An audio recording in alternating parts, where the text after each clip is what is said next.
seated so that we can start with the function.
Check. பார்க்குறேன்.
Now, I request everyone to be seated as we are ready for the 13th National Level Felicitation Ceremony of the Qualifiers of UPSC Civil Services Examination 2020 and 21, which is also a social leadership development and induction program.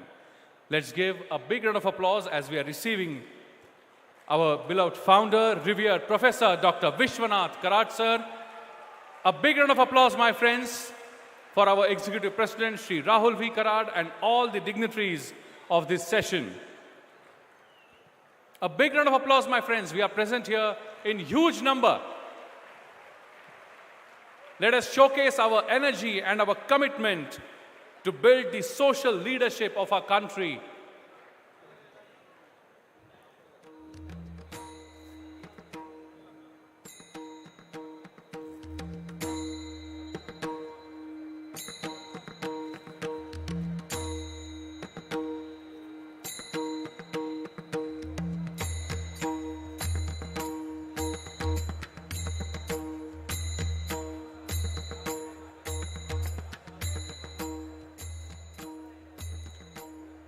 A very good morning and warm welcome to all the dear student friends, dignitaries, UPSC qualifiers, student friends and faculty members. I, Dr. Gautam Bapat, welcome all of you at the National Level Felicitation and Interaction Program of Qualifiers of UPSC Civil Services Exam 2020 and 2021, organized by MIT World Peace University, Pune.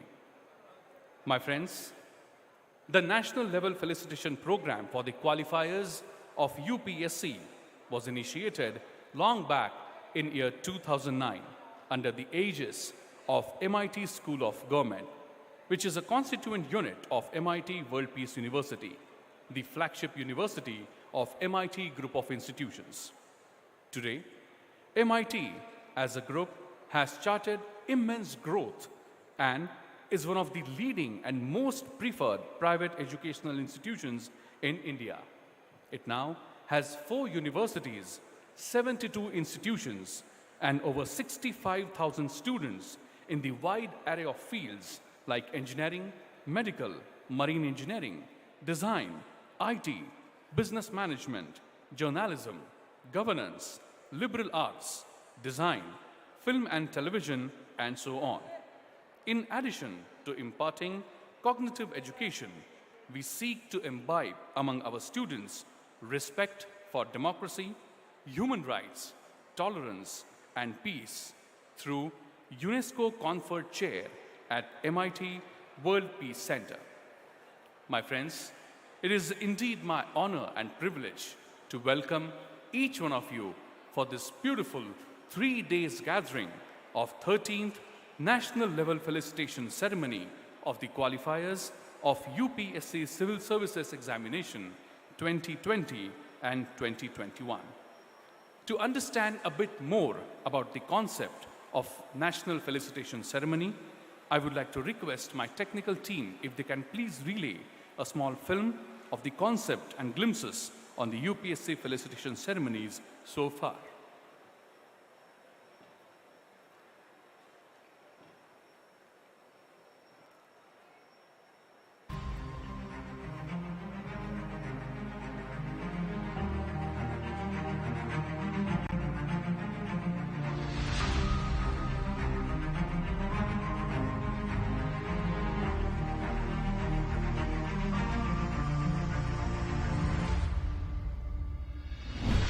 Leadership in politics is one aspect, one area. Social leadership, educational leadership, even the administration, which is more important possibly to make this nation go and emerge as one of the most powerful nations of the whole world, but powerful in the sense to convey the message of peace to the entire humanity.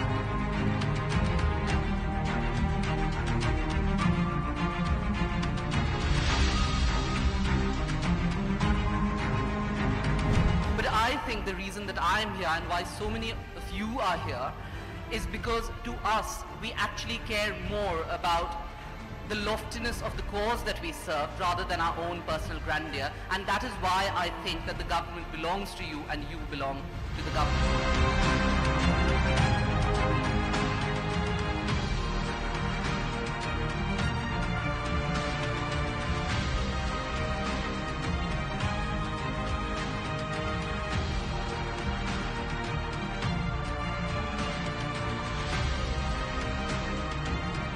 It's just been one day in MIT, and one thing I'm really taking back from here is that MIT is this unique blend, this unique combination of spirituality and modernity.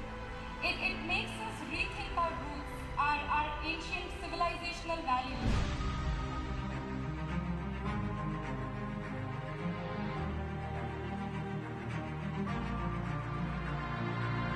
We will get to hear even the first ranker and the second ranker and the most respected people sitting here. But it is not just about the bureaucracy or the civil services, my dear students, but this institution has always tried that how do we connect all our degree programs with the society. And that is how the MIT World Peace University. कि विधानसभा और लोकसभा में ऐसी leadership, चारित्र्यशील leadership, राजनीति में चारित्र्यशील leadership निर्माण के लिए प्रशिक्षण केंद्र खड़ा करो राज्यों में और केंद्र में, तो दोनों की साथ मिलेगी।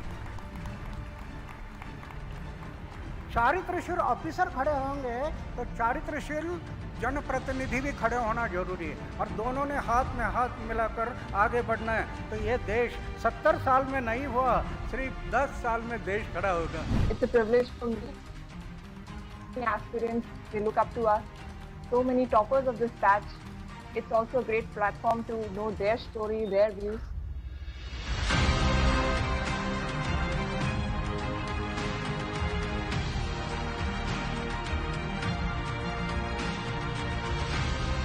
I'm very privileged to be a part of this. Very good function calling everybody together. It was a opportunity for us to network. Believe me, I always keep on wondering that why is there not an institutional mechanism for getting into politics? क्योंकि जो bureaucracy होता है और politicians, इनको साथ में काम करना होता है, और यहाँ पे ये एक ऐसा मीटिंग पॉइंट है जहाँ पे हम इंटरेक्ट कर रहे हैं। I would like to thank MIT for giving me this opportunity to be a part of this event. Well, the program was quite a good and an amazing experience for me. Yeah, the very same idea which I called innovative and very progressive. Go on, cheers. What the excellent thing which MIT has done is that they have started a new project, a pioneer project in this sector.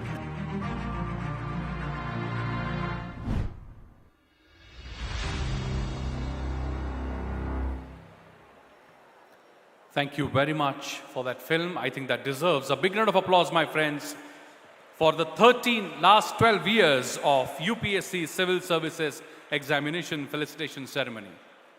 I now request all the dignitaries to please join hands for ringing the bell of democracy. I'm sure you all heard revered Professor Dr. Vishwanath Karad sir saying in the beginning of this film that political leadership is one, but really important is the social leadership. And that exactly is the thought of Executive President Shri Rahul V. Karad, through which this program is established today. And this function, this program, 3 days conclave, aims to develop the social leadership amongst all of you. 3 days are really full of motivation and dedication of all you dear students, so that we can give our best and a fair chance to develop the social leadership amongst you. All the UPSC qualifiers and dignitaries, on the other hand, are joining hands to ring the bell of democracy. Let's give a big round of applause and join our hands in this beautiful occasion of ringing the bell of democracy, giving a loud and clear message that we stand united for strengthening the democratic fabric of our nation. Thank you very much. I request all the dignitaries to kindly come up stage. All the qualifiers are requested to be seated in the front row. Thank you very much. And I now request all the dignitaries to join hands on my left-hand side for lighting the traditional lamp. I request all the dignitaries to please, on my left-hand side, join us for lighting the traditional lamp.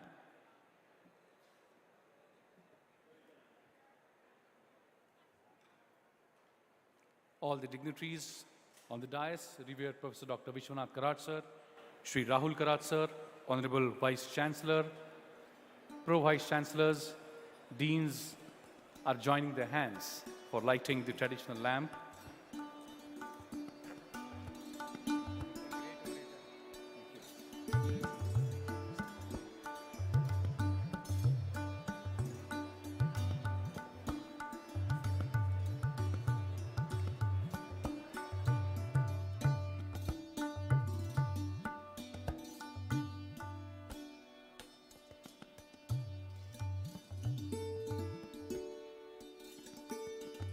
Shubham करोति कल्याणम आरोग्यम धन संपदा शत्रु बुद्धि विनाशाय दीपज्योति नमोस्तुते. Yes, indeed. Please don't hesitate. Give a big round of applause as we all have gathered here for the development of the self, and all these dignitaries are present here today with us to guide us. Every good cause begins with lighting of lamp. It is a very important tradition which signifies spread of warmth and knowledge, the knowledge that removes ignorance as light removes darkness.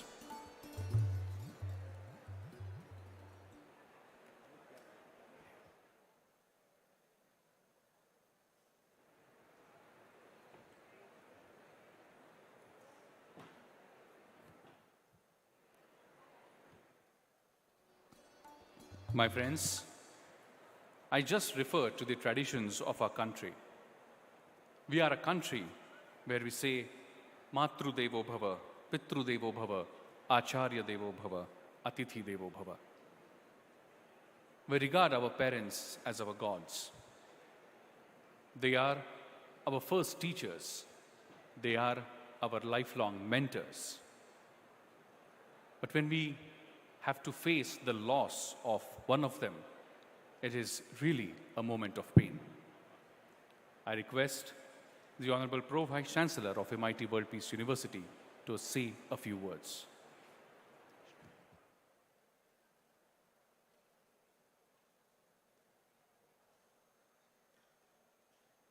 I request everyone in the audience to please observe, maintain silence.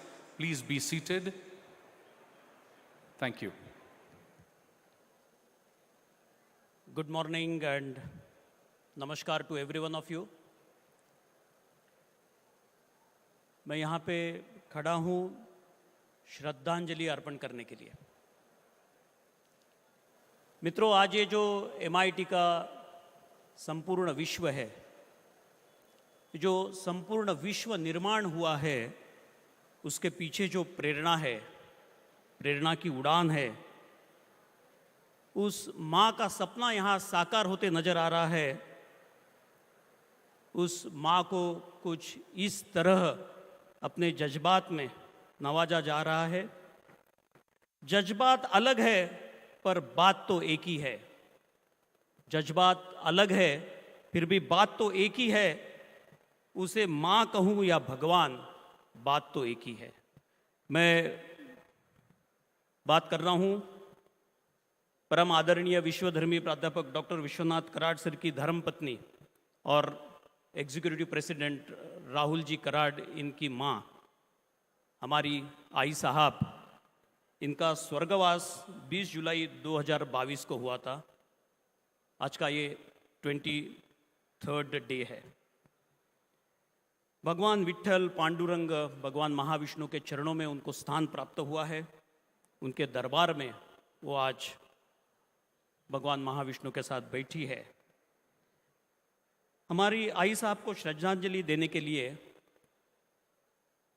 हम लोग 2 minute का मौन धारण करेंगे. लेकिन मैं कुछ बताना चाहता हूँ कि करीब करीब 45 लोगों को, बच्चों को, उनके एक परिवार में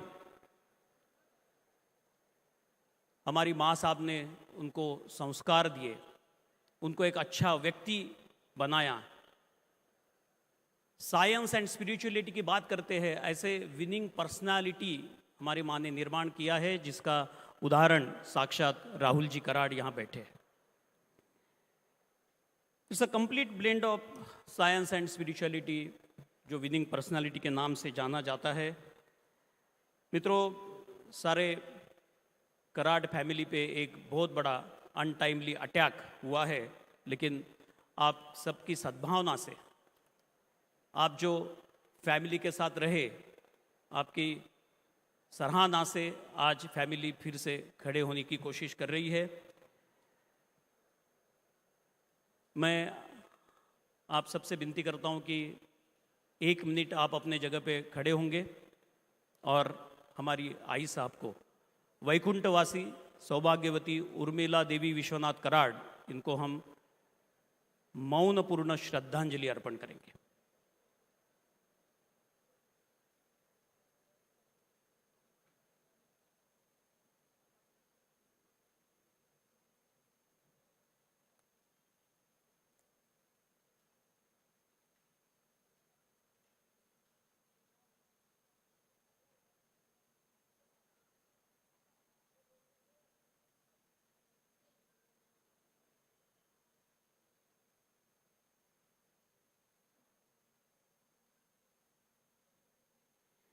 ओम शांति शांति शांति। कृपया अपने जगह पे आप बैठ जाइए। है एक कर्ज हर दम पर सवार रहता है, है एक कर्ज हर दम पर सवार रहता है, वो माँ का प्यार है, सब पर उधार रहता है। भावभीनी श्रद्धांजलि के साथ over to Gautam Bapat. Thank you very much, sir. And now, my friends, let us begin our program formally with our national song, Vande Mataram, the sacred mantra of patriotism. It is not just a song, but a mantra enshrined in the hearts of millions and millions of Indians and sacrificed by the countless martyrs who were inspired by the song to offer their lives at the altar of the motherland. I request each one of you on the dais and off the dais to rise in their seats as we would now have the national song, Vande Mataram.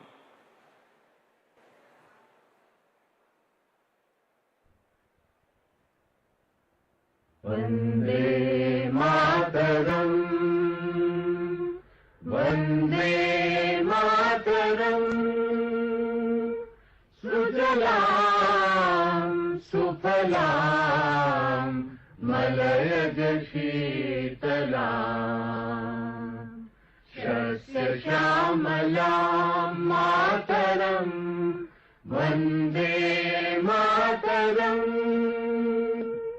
Shubhrajyosna Pulakitayaminim, Pullakusumita Drumadala Shobhinim, Suhasinim, Sumadhura Bhashinim, Sukhadam Varadam Mataram, Vande Mataram, Vande Mataram. Thank you very much. Let it be loud and clear. Bharat Mata Ki. Thank you very much.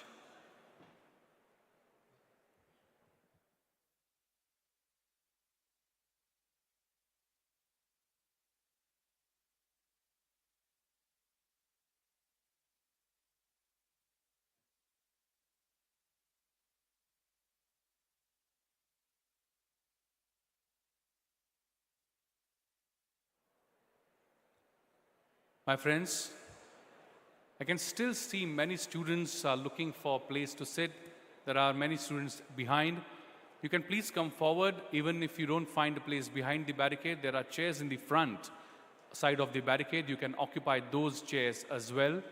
I request all the students to come forward and be seated in the chairs in the front side of the barricade. You can do that. I request all the teachers of various schools of MITWPU University to guide their students to occupy chairs in the front side.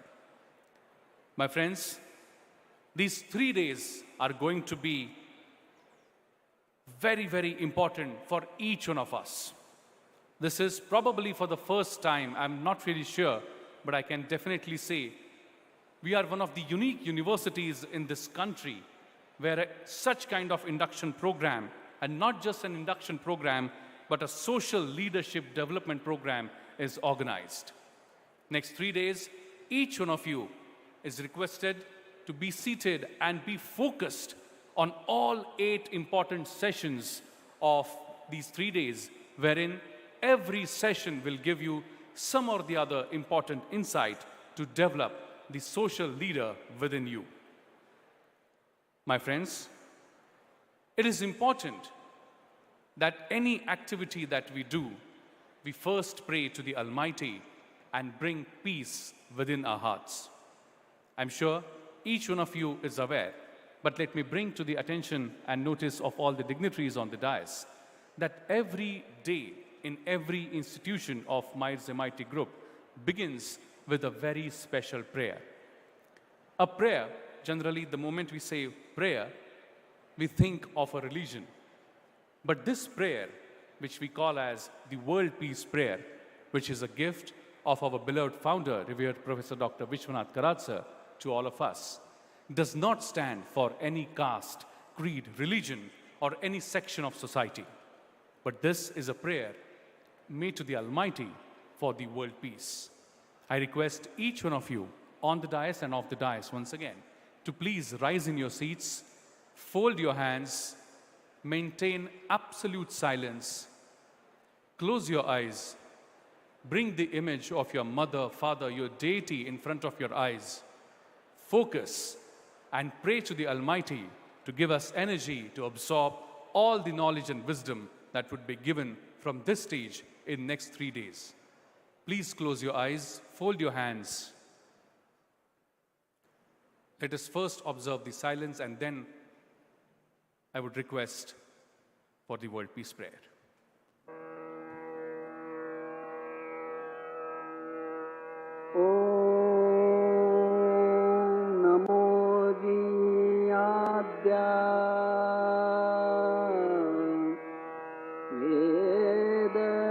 प्रतिपाद्या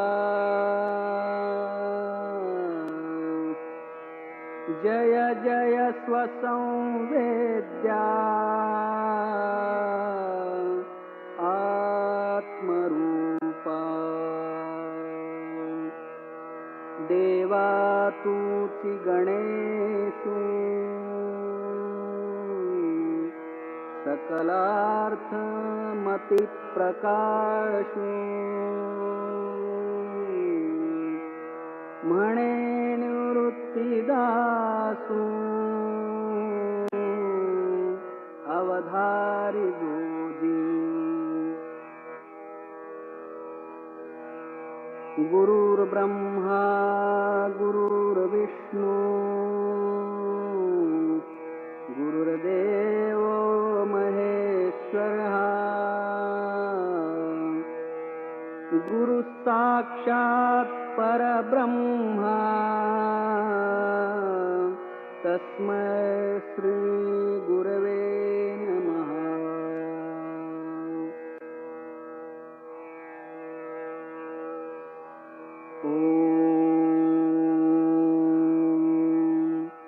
पूर्णमदः पूर्णमिदं पूर्णात् पूर्णमुदच्यते पूर्णस्य पूर्णमादाय पूर्णमेवावशिष्यते। ॐ शान्ति शान्ति शान्तिः। Thank you very much. And now I would like to invite the Dean of School of Economics and School of Public Policy at MIT World Peace University, Professor Dr. Shalini Sharma, to give the introductory remarks and briefings. Thank you, Dr. Bapat. A very warm good morning and namaste to all and each and every one of you. to all the dignitaries on the dais, off the dais, for this august gathering, for this beautiful ceremony which we organize every year. This is the 13th year we are organizing this ceremony. The felicitation program for all UPSC rank holders. My special welcome here to Shri Yashvardhan Kumar Sinha ji, Dr. P.P.K. Ramachari ji, Shri Ramphal Pawar ji, Shrimati Manjula Das ji, our most honorable and reverend Professor Dr. Vishwanath T. Karad, our executive president Dr. Rahul Karad, Dr. Aditi Karad, Vice Chancellor of the University Dr. Ravi Chitnis sir, the Registrar Dr. Tave, the Pro-Vice Chancellor Dr. Milind Pante and Dr. Tapan Pante, all my students who are gathered here in more than 5,000, the future of India, and much more than this, I welcome all the rank holders and in specific to rank holder number 3, Ms. Garima Singla. Please give her and all the rank holders a big round of applause.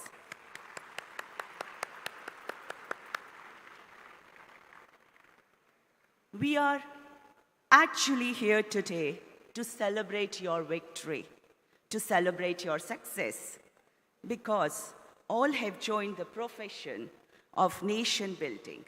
And this concept of nation building is something which takes all of us together. And we really would like to join your hands, and we request you to join our hands so that we can march together.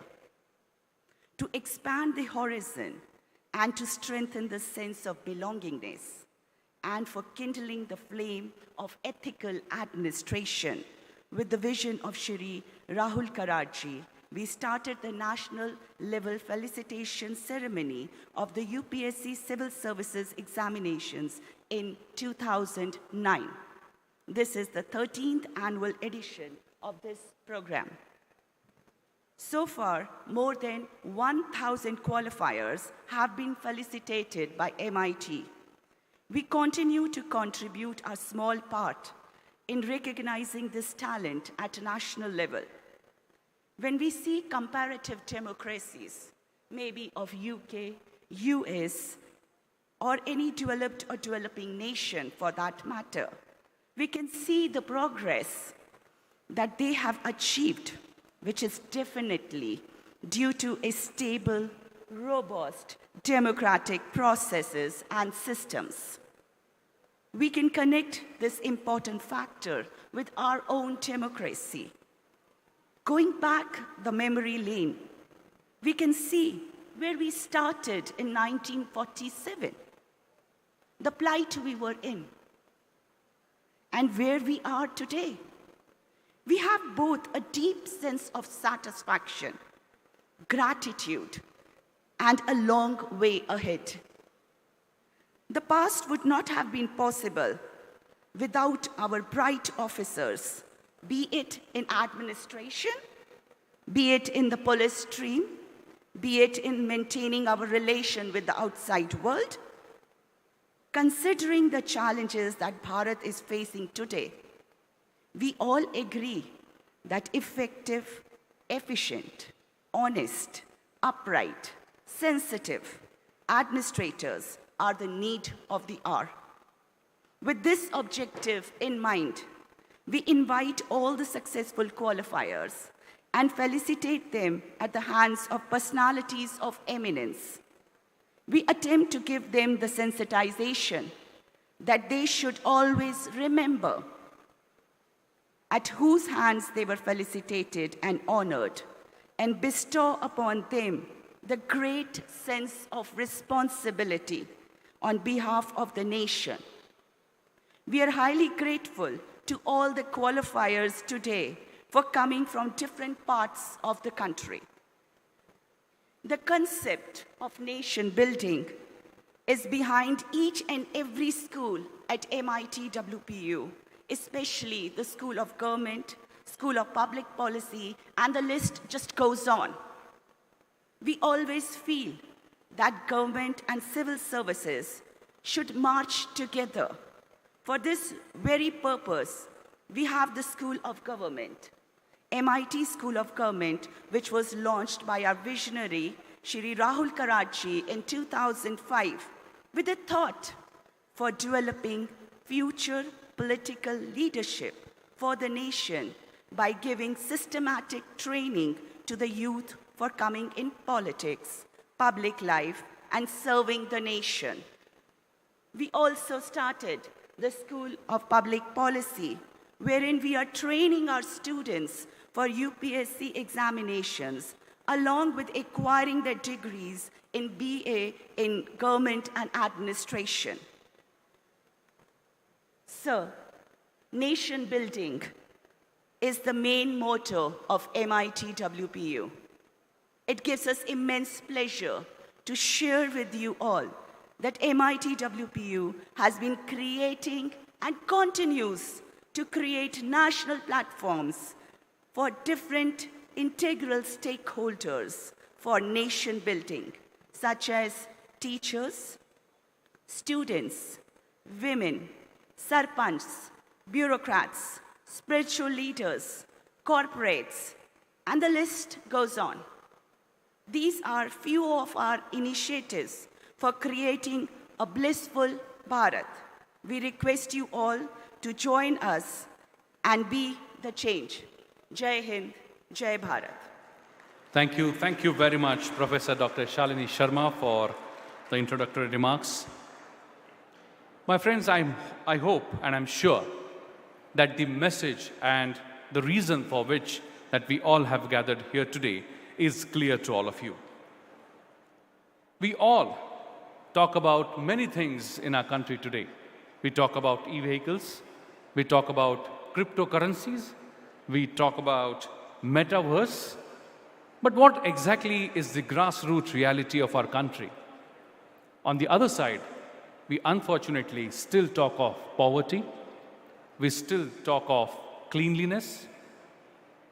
So the need of the hour is to bring in the much needed innovation to solve the real life problems of our country. The person who's in village, who does not even know how exactly to solve small problems which he faces every day. And that exactly is the point where you all come into the picture. This 3 days gathering aims to achieve the social leadership amongst you. It is important that each one of us gives our fullest to absorb the knowledge and wisdom being spread from here and to come up with the socially innovative ideas. Let us try to understand why exactly we are talking about all this today. I request my team to show us a small video.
Well, I have no words to say anything.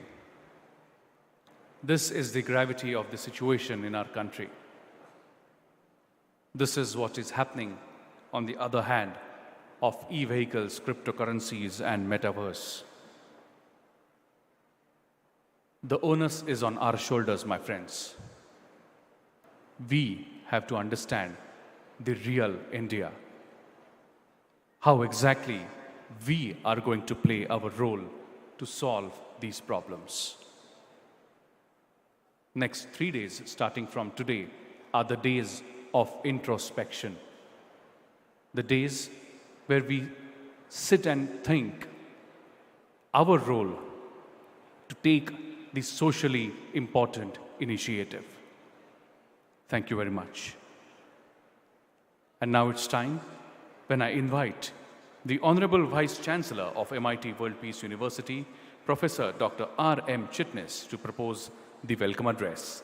Please welcome, with a round of applause, Honorable Vice Chancellor of MIT World Peace University. Good morning and namaskar. It's a great privilege to be here to welcome all of you. Honorable Dr. Karad sir, Honorable Executive President Rahul Karad sir, Honorable Dr. Aditi Karad madam, all the dignitaries on the dais, fellow colleagues, dear students, invitees and guests. This is very, very auspicious and important day in the history of MIT World Peace University. This is very important not only for students, but for the teaching and non-teaching staff too. I'll come to it little later. You are aware that we have gathered here for the felicitation of qualifiers of UPSC Civil Services Examination. You are aware about IAS, IPS, IRS, IFS, but there are many other opportunities and possibilities after qualifying UPSC exam, which our toppers would be able to tell you in next 2 days. But we are here to honor and salute our efforts to all these young achievers. You are aware that 6 lakh plus students appear for this. 600 of them get selected finally, and 200 to 300 in the top qualifiers. And all of them, they come every year. And this is the 13th year of MIT World Peace University in terms of its legacy and tradition in felicitating the qualifiers. This year, why it is important? Honorable Executive President Rahul Karad sir, earlier to this, created Bharatiya Chhatra Sansad, National Teachers Congress, Sarpanch Parishad, and also this felicitation ceremony of qualifiers.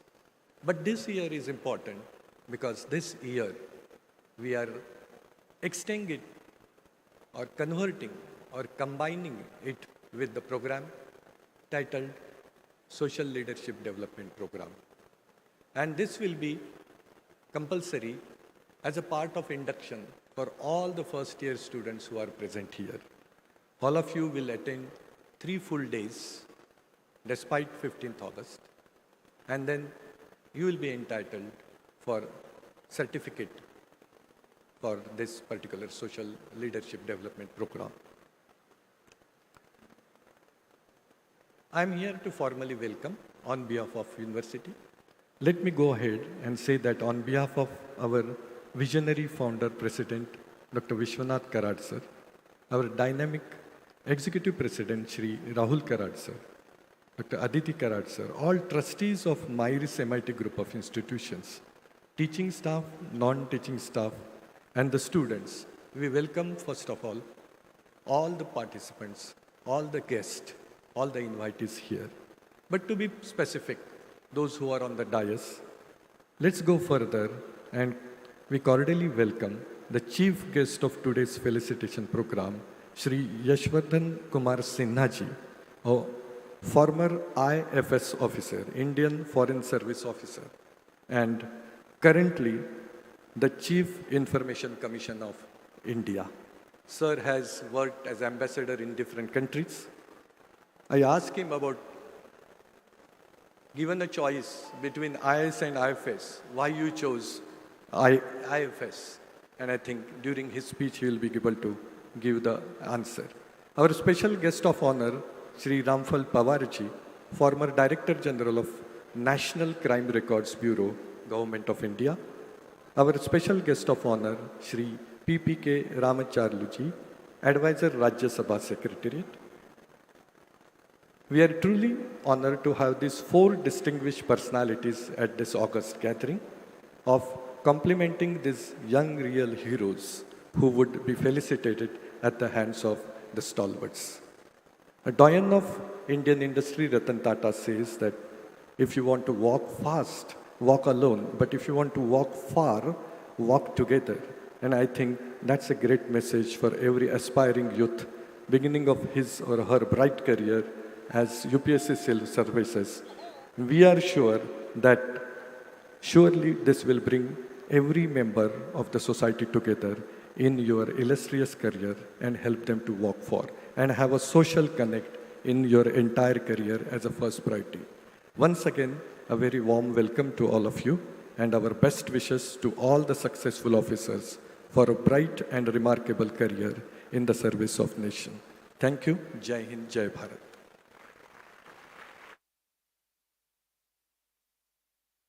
Thank you, sir. Thank you very much. And now, as per the traditions of our country and our institution, I would like to request revered Professor Dr. Vishwanath Karad sir and Shri Rahul Karad sir to please join hands as we felicitate and welcome the dignitaries on the dais. First, I would like to request sir to kindly felicitate and welcome retired IFS officer, the Chief Information Commissioner of India and the chief guest of today's session, Shri Yashvardhan Kumar Sinha ji.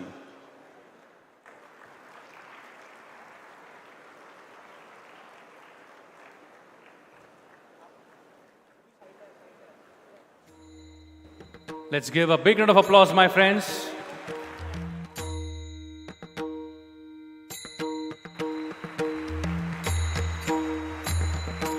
I now request sir to kindly felicitate and welcome the advisor to Rajya Sabha Secretariat and former Secretary General of Rajya Sabha, the chief guest of honor of this session, Dr. PPK Ramachari.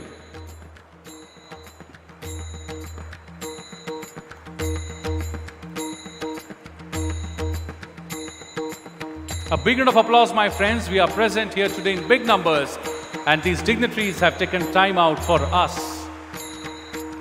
I now request sir to kindly felicitate and welcome the retired IPS officer, former DG and Director of National Crime Records Bureau, Ministry of Home Affairs, Government of India, the guest of honor of this session, Shri Ramphal Pawarji.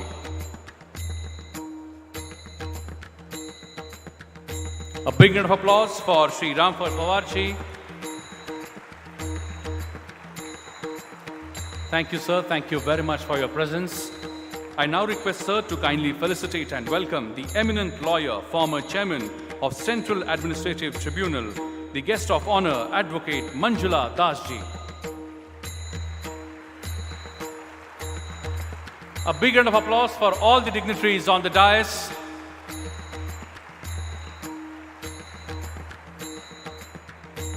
Thank you, dignitaries. Thank you very much.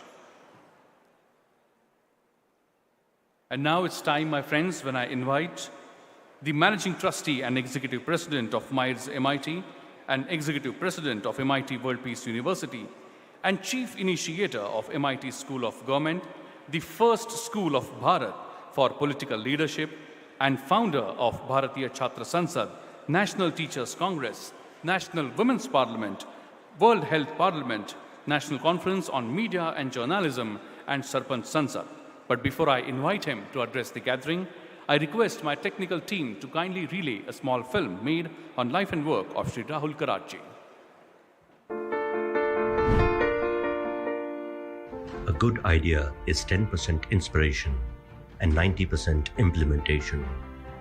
A reflection of this is the multifaceted Managing Trustee and Executive President, MIT World Peace University, Rahul Karad. Rahul Karad, a motivation for the youth, a perspective for the commoners, a guide for the dreamers. He has been a pioneer in many of the initiatives conducted by MITWPU. Rahul Karad is a man with excellent vision and clear thought process in each and every issue, may it be student politics, justice, democracy, or history.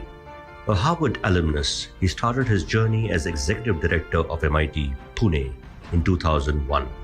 He single-mindedly focused on advancing the inherited vision and mission of his academician father, revered Professor Dr. Vishwanath Karad, founder of the Myers MIT Group of institutions, who initiated the new wave of education in engineering in the private sector through Myers MIT Pune, Bharat. Not only that, but he has also built the biggest dome in the world at Loni, Maharashtra, to spread the message of peace and unity. Rahul Karad has carried forward such a great legacy, which resulted in successful expansion of MIT Pune, Bharat. I look at you as a leader in your own area. Please influence those number of other guys who have that sense of belongingness for the country, the Mother India. Rahul Karad is known for his very deep-rooted patriotism and was always inspired by the famous quote of Gandhiji, "Be the change you wish to see in the world." Why no educated Indian parent ever dreams of their children pursuing politics and public life as a serious career option? Rahul Karad, the founder and executive president of MIT School of Government, Pune, gave the seed thought of this unique vision. And MIT SOG became the first institution of political education and leadership in India. Haryana, Bihar, Maharashtra, Uttar Pradesh, Himachal Pradesh, Jammu and Kashmir, Goa. In this regard, MITWPU is actively organizing various social initiatives to impact society by germinating the seed thought for social responsibilities within students, women, teachers, political and administrative leaders to the issues relevant to the world. Rahul Karad is the face of New Bharat, the Young Bharat. Please put your hands together and welcome with a big round of applause, Shri Rahul V. Karad.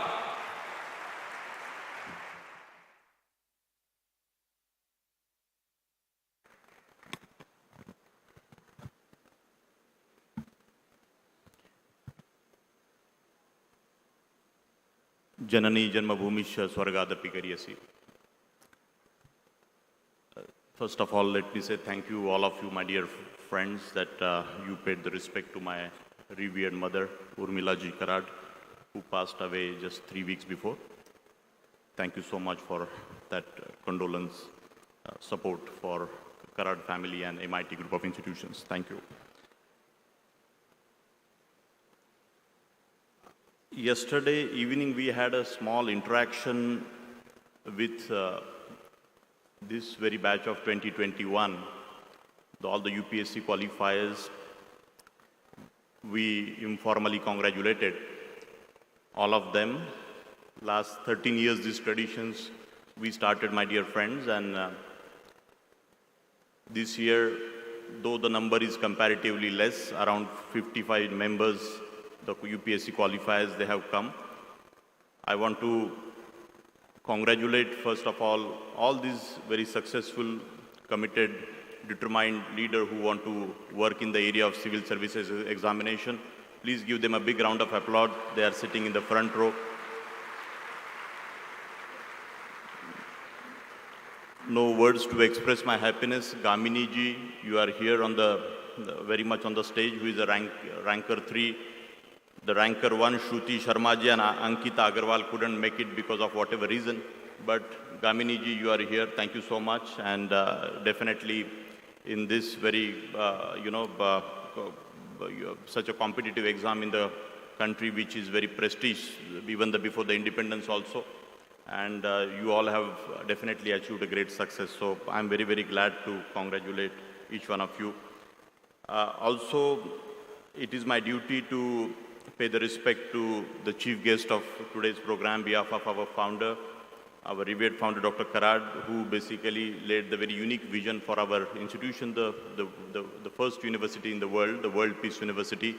On behalf of him and all the trustees, staff and students and everybody, let me welcome all the very eminent guests for today's program. Yashvardhan Kumar Sinha ji, who is the Chief Information Commissioner of India, retired. Thank you so much for your participation, sir. I also wish to welcome Shri Ramphal Pawar ji, who is the former Director General for National Crime Records of Bureau. पूरे भारत में जितने भी crimes होते हैं उसका एक central record होता है, तो उसके लिए रामफल पवार जी आपका यहाँ पे आना हुआ, मैं आपका यहाँ पे अभिनंदन करता हूँ। और आपको राइट टू इन्फॉर्मेशन के बारे में पता है, बाकी किस तरीके से तो पूरे भारत में जैसे चीफ इलेक्शन कमीशन फंक्शन होता है उस तरीके से chief information commissioner of India, जो मैं सिन्हा साहब के बारे में भी बोला, पूरे जिला लेवल तक, महाराष्ट्र के लेवल तक सब जगह के ऊपर इस तरीके का जो राइट टू इन्फॉर्मेशन का जो एक्ट इम्प्लीमेंट हुआ कुछ सालों पहले, तो इसकी पूरी सिस्टम और पूरा, तो he was heading that particular organisation. Sinha ji, आपका ये बैकग्राउंड स्टूडेंट्स के सामने रखना मेरा फ़र्ज़ है और सबको उससे कुछ सीखने को भी मिलेगा। मैडम मंजुला दास जी, जो एमिनेंट लॉयर और former chairman for central administrative tribunal, पूरे भारत में जहाँ जहाँ पे IAS, IPS, ये पूरे जितने भी ब्यूरोक्रेसी है, ऐसे कुछ जहाँ पे भी चैलेंजेस आते हैं सिस्टम में या उसमें कुछ सुधार भी करने, तो इस तरीके का एक तरीके से कम्युनिकेशन और आदान प्रदान सिविल सिटीजन से भी हो और बाकी लोगों से भी इसमें होना चाहिए। इसके लिए ये बहुत इंपॉर्टेंट बॉडी है। मंजुला जी, आप कुछ दिनों पहले ही रिटायर्ड हुए और आपका भी यहाँ पे आना हुआ, मैं आपका भी यहाँ पे अभिनंदन करता हूँ। मैं पवार साहब के बारे में भी बोला। मैं लास्टली मुझे रामाचारी युलू जी यहाँ पे बैठे हैं, डॉक्टर PP के, वो राज्यसभा के एडवाइज़र रहे हैं और अभी भी राज्यसभा के एडवाइज़र है और फॉर्मर सेक्रेटरी जनरल राज्यसभा है, बहुत पदों के ऊपर उन्होंने काम किया है। तो these are all very eminent powerful people in their own way. When I am using the word powerful, in the sense they have a great ability to do some kind of change. What little film we saw here, I'm going to speak on that also, the Social Leadership Development Program. There are majority students from the first batch in this particular campus. Every year, some 7,000 to 8,000 new students join for various programs of engineering, management, law, liberal art, fine art, governance, political leadership, economics, design, all the areas students they join. So this is a batch which was joined just a month before. And engineering, some majority students, because whole country, the engineering commencement is little delayed because of the COVID and the previous cycles of academic year. So they are going to join in another month's time. But this is quite a large number of students, and there are some second and third year students also. Today we have communicated to them that this is a compulsory one such program. And for the first time, Dr. Chitnis, my Vice Chancellor, all my Deans, Pro-Vice Chancellor, Professor Pandey, Professor Tapan Panda, Professor Girisan, Madam Shalini, Madam Anamika, and all other Deans and Directors sitting here, they have taken a lot of effort. And we have come up with the idea, my dear friends, that let us integrate this national level felicitation program and try to communicate to the message to our own students. Every year when we do this particular program, all the selected qualifiers here, I want to tell you that we used to do in city of Pune, where some outside youth who are aspiring to become the IAS, IPS, IRS, they used to come. Of course, there are some number, they have turned up today also for this program. But we felt that ultimately, we as a MIT World Peace University or MIT School of Government, which is India's first school to develop the future politicians, which was established in the year 2005. Professor Bapat just now, he insisted me, sir, पिछले 15-20 साल से मैं इस संस्था में काम कर रहा हूँ. शायद पहली बार इस तरीके की फिल्म, मेरी फिल्म मैं कभी यहाँ पे नहीं दिखाने देता, बट उन्होंने बोला कि सर इसका रिलेवेंस स्टूडेंट्स को पता चलना चाहिए. इसलिए thank you so much, you shared that the first film also and little what we have done through this very system, what is the great blessing of our founder, Dr. Karad, and how do we connect our degree programs with the society. This is a quest last 4 decades. Our founder is trying to communicate to all the teachers and all of us. There are over 75,000 alumni are now serving in various parts of the country and the world. And they say this very DNA of MIT World Peace University or MIT Group has really given a different dimension to our life. So here, my dear friends, you all know that interdisciplinary, multidisciplinary and transdisciplinary approaches, how do we imbibe in our system of education here at World Peace University? When I say transdisciplinary, it is between the civil society, amongst you, teachers and all of us. So all of us, we need to discuss and come up with a solution. What little film, that very sensitive film, एक बहुत मन दहलाने वाली film, professor Bapat आपने यहाँ share की. मैं ऐसी काफ़ी फिल्में अगले 2-3 दिन में आपको यहाँ पे दिखाई जाएगी, my dear students. आपको पॉलीमर इंजीनियर हो, पेट्रोलियम हो, मैकेनिकल हो, सिविल हो, कंप्यूटर हो या लिबरल आर्ट हो, लॉ के हो, हमें सबको मिलके अल्टीमेटली एजुकेशन का एम क्या है? हमें प्रॉब्लम सॉल्विंग की तरफ हमारा अल्टीमेटली एक सुखकर जीवन बनाने के लिए हमारा ये it is a continuous journey. मतलब शायद कभी 1000-2000 साल पहले हम सब ट्राइबल थे, कुछ समाज में बारबेरियन की तरह भी लोग बिहेव करते थे, हम भी शायद एक जंगली की तरह बिहेव करते हुए आते आते ये इंसान ने जो ये तरक्की करके हम यहाँ तक जो हमारी जो जर्नी हुई है, तो इसके बारे में आप सब स्टूडेंट्स को यहाँ पे सोचना है. और गुड गवर्नेंस, डेमोक्रेसी और लीडरशिप की बात MIT वर्ल्ड पीस यूनिवर्सिटी हमेशा करते आया है.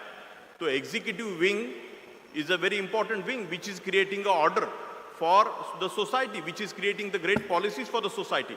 Tomorrow, you are going to build various bridges, some lawyers are going to make some laws and various such other dimensions, the liberal art faculty students or other students.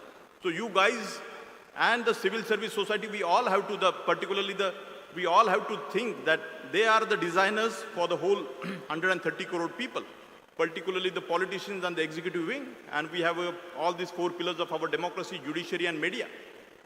And हम इस सभी पूरे system के part है.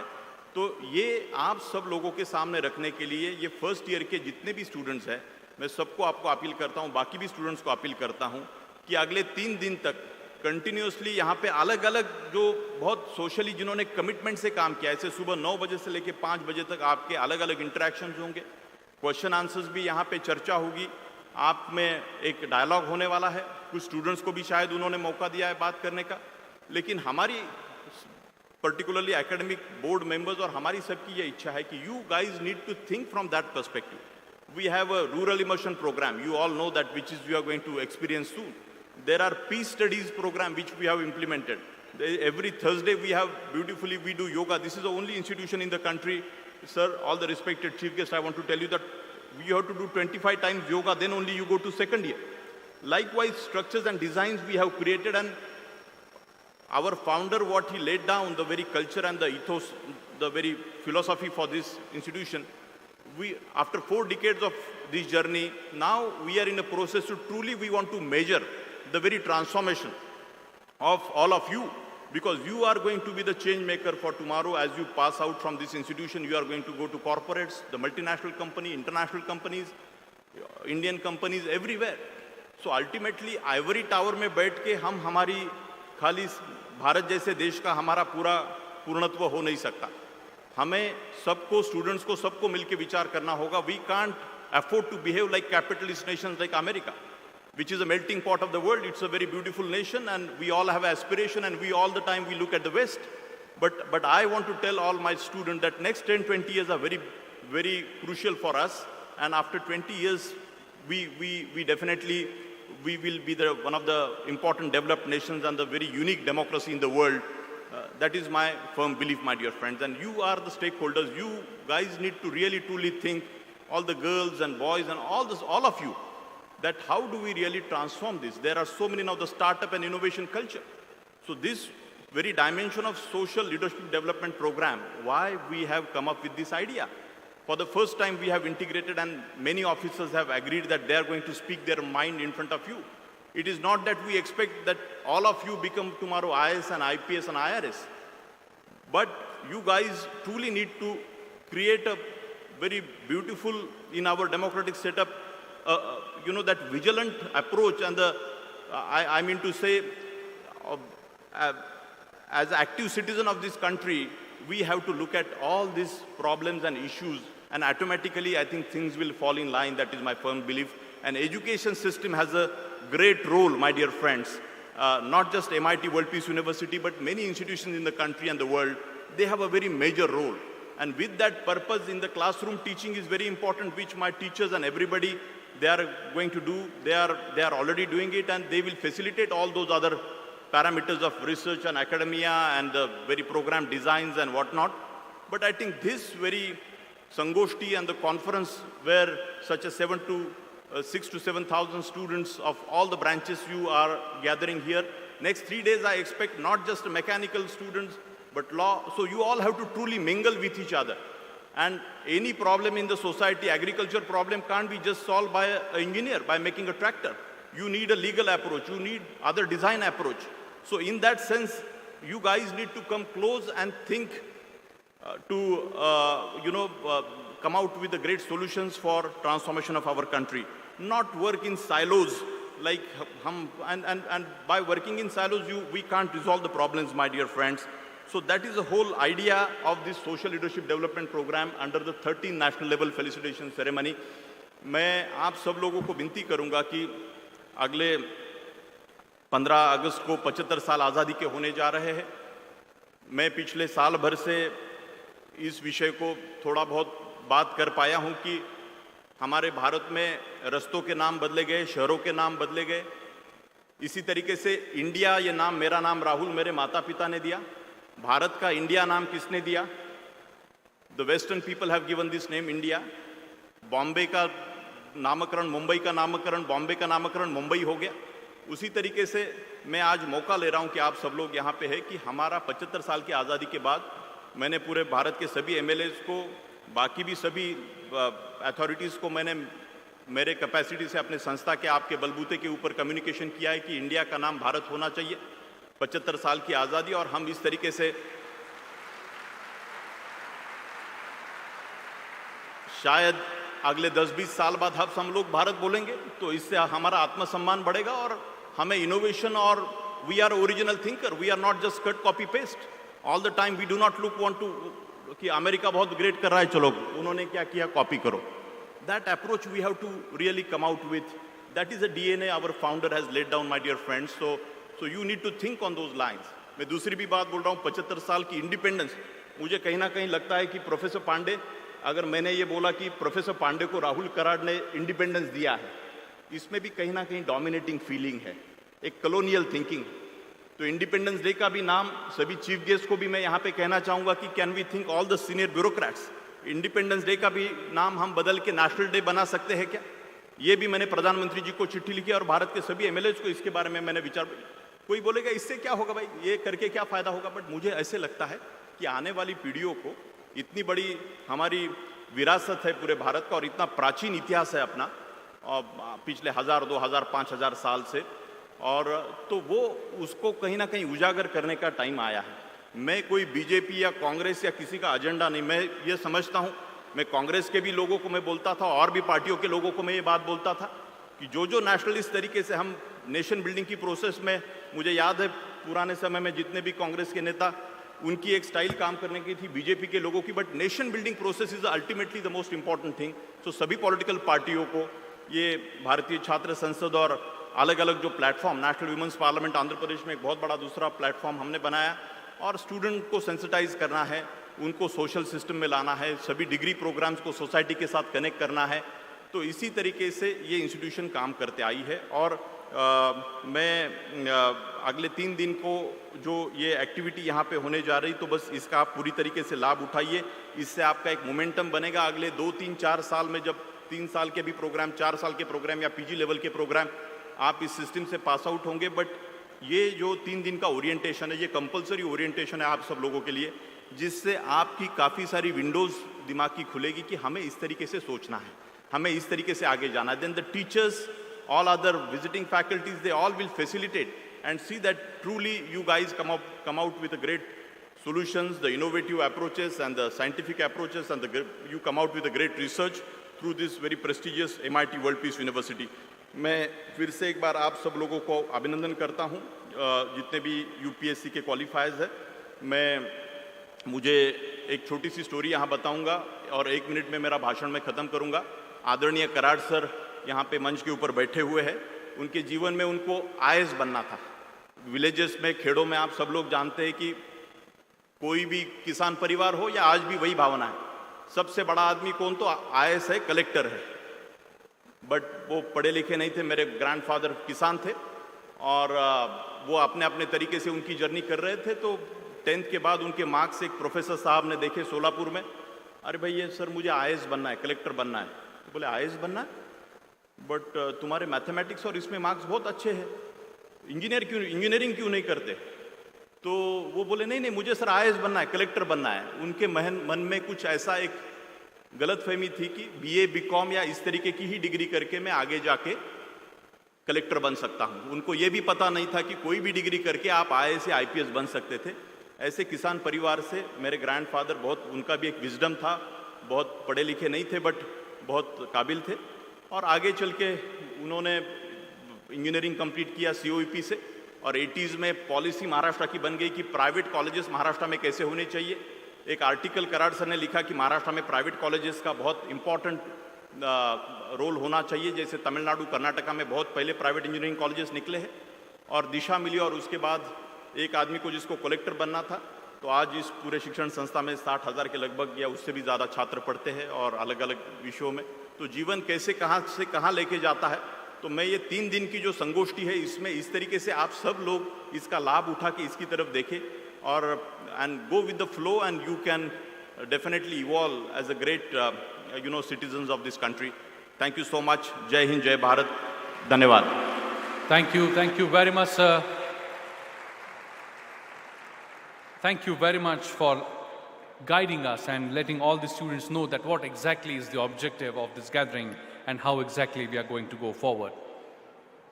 My friends, now the time has come when we gear up for the actual moment for which we all have gathered here today. The felicitation ceremony of the qualifiers of UPSC Civil Services Examination year 2020 and 2021. I hope all the qualifiers, those who are present here today, have registered themselves. We have prepared list strictly in the order of registration, so please note that. We will start with this felicitation ceremony. The moment I request you to come up stage, you're requested to come from the right-hand side stairs. My right-hand side, so that is your left-hand side. Please come up from that side, and after your felicitation, please climb down from this side and be seated once again. In case we missed your name, please let us know so that we can give you the due respect. And now, all the entire stage is set to receive all the qualifiers of UPSC Civil Services Examinations 2020-2021. And we, all the students, while we are felicitating all these successful candidates, we should not get tired of applauding to their success, because they have achieved one of the highest, I would say, achievements in our country. So make sure that we do not fall short in applauding and congratulating them. So let us begin. First and foremost, I would like to invite on stage 2021 AIR 236 Vishal Dinanath Khatri.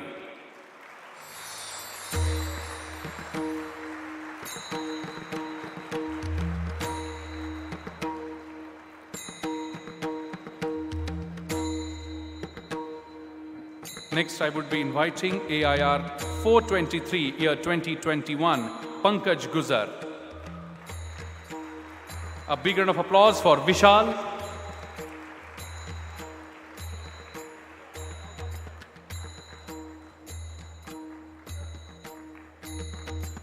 A big round of applause for Vishal Khatri, All India rank 236, 2021. I now request Mr. Pankaj Guzar, All India rank 423, year 2021, to kindly come up stage.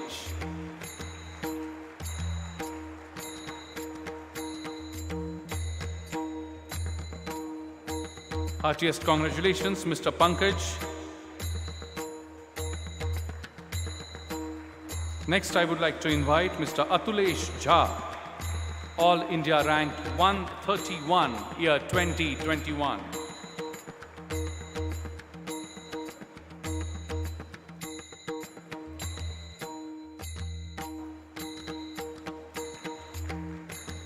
Please put your hands together for Mr. Atulesh Jha.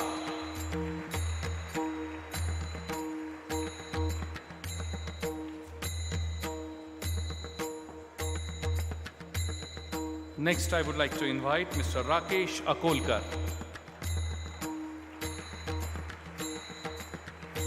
Please put your hands together for Atulesh Jha. A big round of applause, my friends. All India rank 131, Atulesh Jha.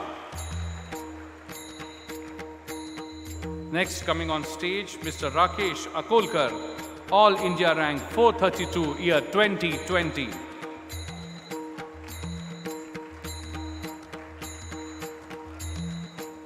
Next, I would like to invite Sandhi Jain.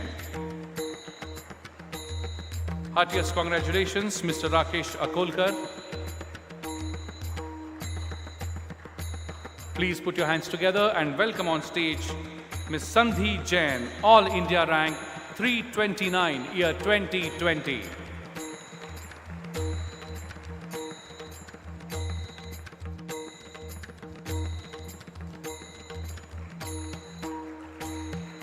Next, I would like to invite Ms. Zeba Khan. Heartiest congratulations, Sandhi Jain. Coming up on stage, Ms. Zeba Khan, All India rank 423, year 2020. Heartiest congratulations, Zeba.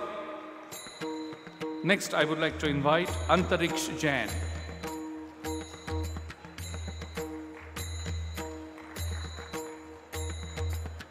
Please put your hands together and welcome on stage Mr. Antariksh Jain, All India rank 130, year 2021.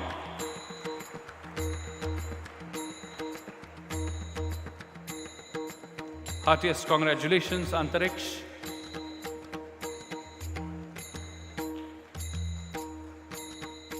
Next, I would be inviting Rishabh Bhola.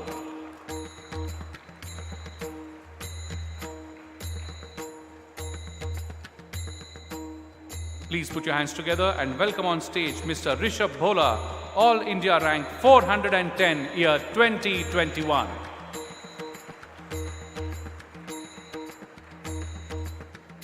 A big round of applause for Mr. Rishabh.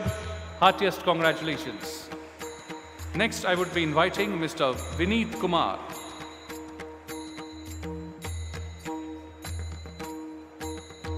Please put your hands together and welcome Mr. Vineet Kumar, All India rank 473, year 2021.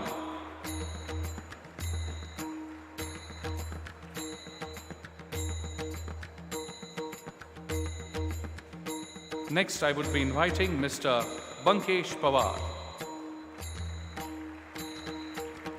Please put your hands together and congratulate Mr. Vineet Kumar.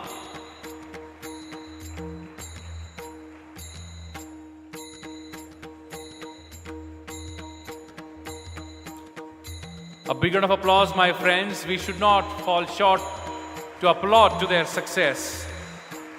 We congratulate Mr. Bankesh Pawar, All India rank 516, year 2020.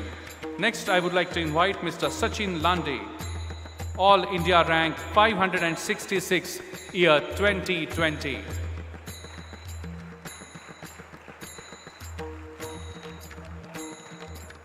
Please put your hands together and congratulate Mr. Sachin Lande. Next, I would be inviting Mr. Vishal Dhakkar.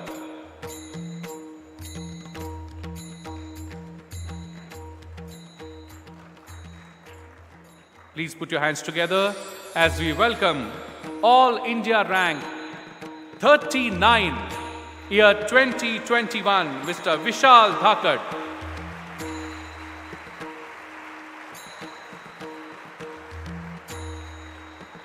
Heartiest congratulations, Mr. Vishal. All India rank 39 is a huge achievement. Next, I would like to invite Mr. Ranjit Yadav.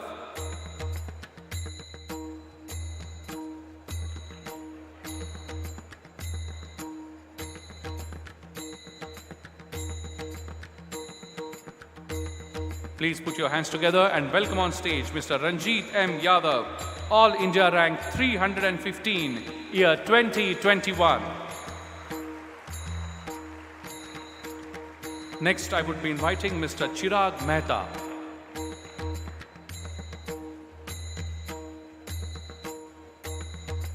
Please welcome on stage, with round of applause, All India Rank 312, year 2021, Mr. Chirag Mehta.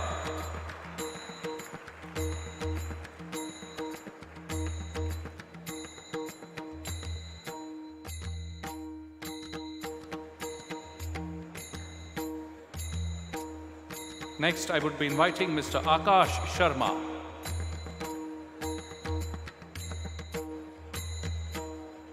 Please put your hands together and welcome, with big round of applause on stage, All India Rank 507, year 2021, Mr. Akash Sharma.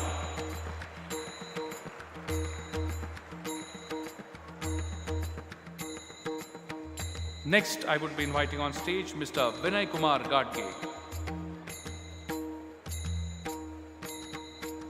Heartiest congratulations, Mr.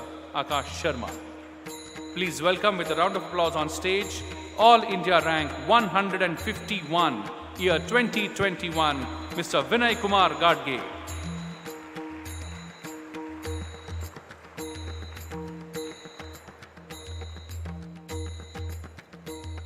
Next, I would be inviting on stage Ms. Pranjal Srivastava.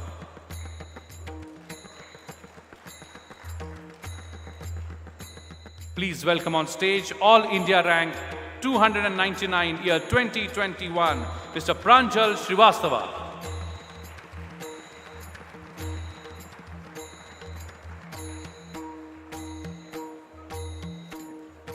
Next, I would be inviting on stage Mr. Sumit Kumar Dhotri.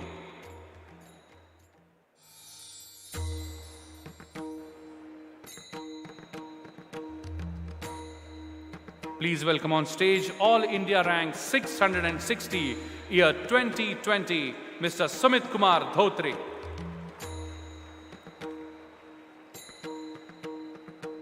Next, I would be inviting Shubham Nagargoze. Heartiest congratulations, Mr. Sumit Kumar. Please welcome on stage, with round of applause, All India Rank 453, year 2020, Mr. Shubham Nagargoze.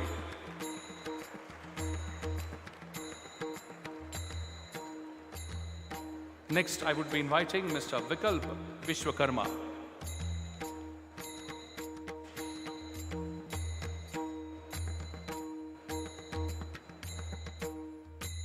Please welcome on stage, All India Rank 275, year 2021, Ms. Vikalpa Vishwakarma.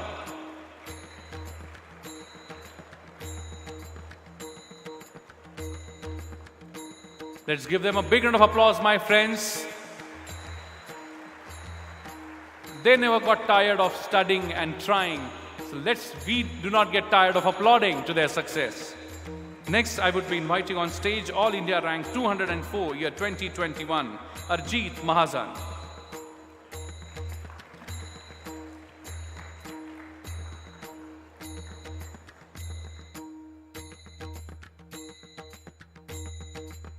Please give a big round of applause to Arjit, All India Rank 204, year 2021.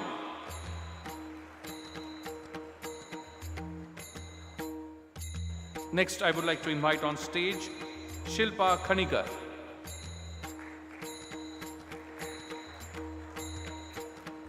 Heartiest congratulations, Arjit, on your success. Please welcome on stage with a round of applause, All India Rank 506, year 2021, Ms. Shilpa Khanikar.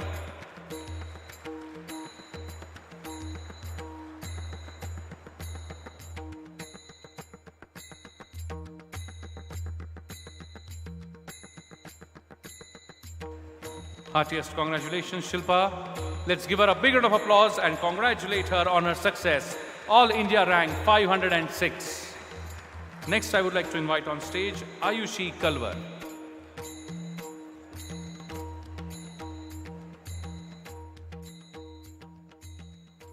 Please put your hands together and welcome on stage All India Rank 618, Year 2021, Ayushi Kalwar.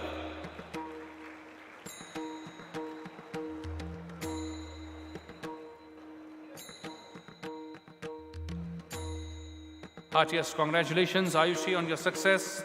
All India Rank 618. Next, I would be inviting on stage Nazish Umar Ansari.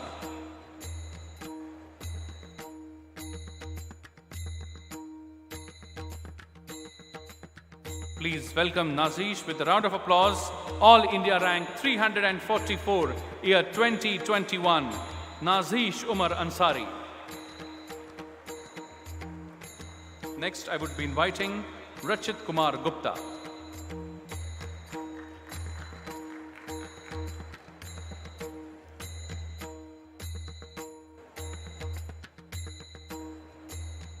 Please welcome on stage with a big round of applause, All India Rank 286, Year 2021, Rachit Kumar Gupta.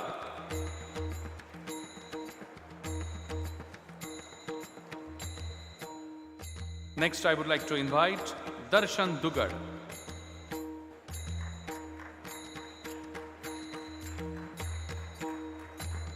Please put your hands together as we welcome All India Rank 138, Year 2020, Darshan Dugad.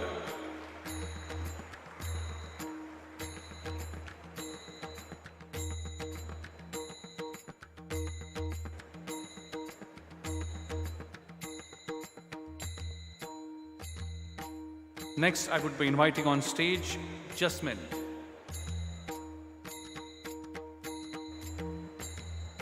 Please welcome with a big round of applause, All India Rank 36, Year 2021, Miss Jasmine.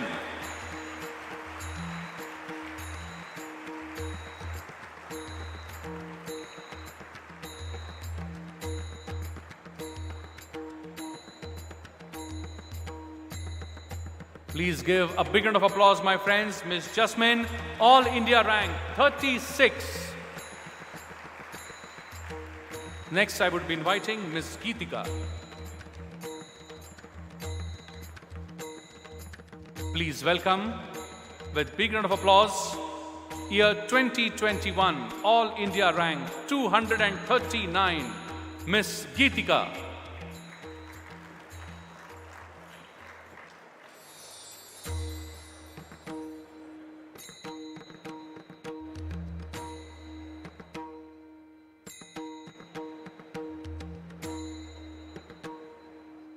Heartiest congratulations, Ms. Geetika. A big round of applause for her, my friends. Next, I would be inviting Mr. Ajay Kumar.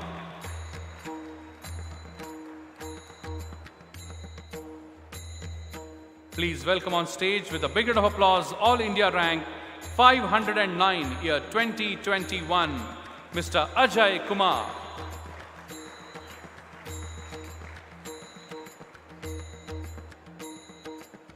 Give a big round of applause, my friends. They have worked really hard to achieve this position today. Next, I would be inviting on stage Mr. Abhay Kumar, All India Rank 571, Year 2021.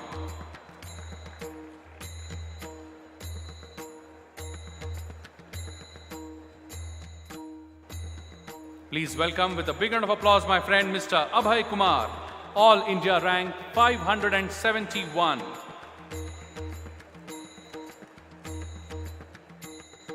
Next, I would be inviting on stage Mr. Ashish Kumar.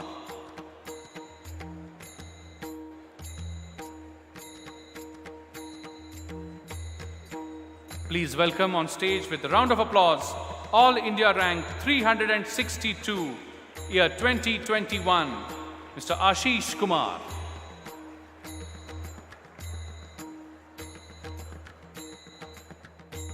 Next, I would be inviting on stage Ms. Renu Dahiya.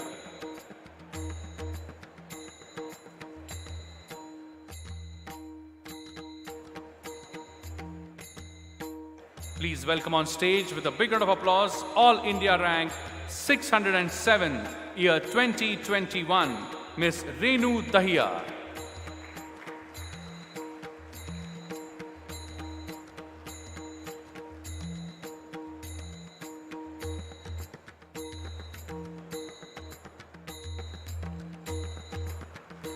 Next, I would be inviting on stage Urja Jain.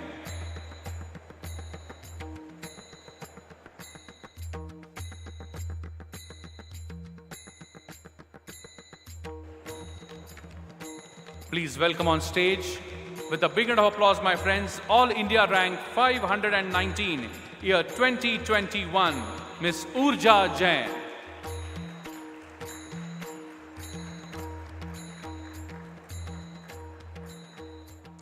Next, I would be inviting Rohit Singh. Please put your hands together and congratulate Urja Jain, All India rank 519.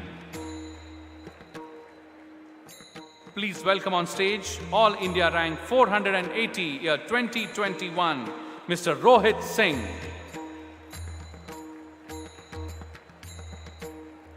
Let's give a big round of applause, my friends. Let's not get tired. Next, I would like to invite Jatin Krishnan.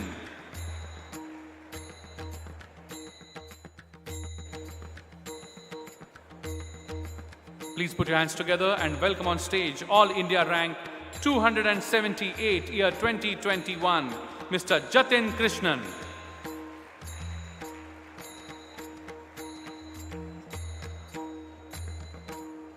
Next, I would be inviting on stage Amol M.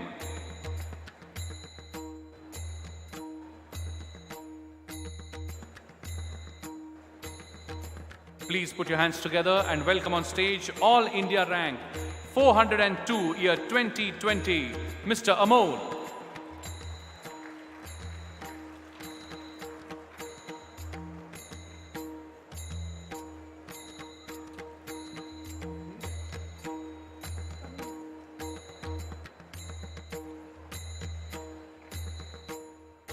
I would like to invite on stage Mr. Akash, All India rank 94, year 2020.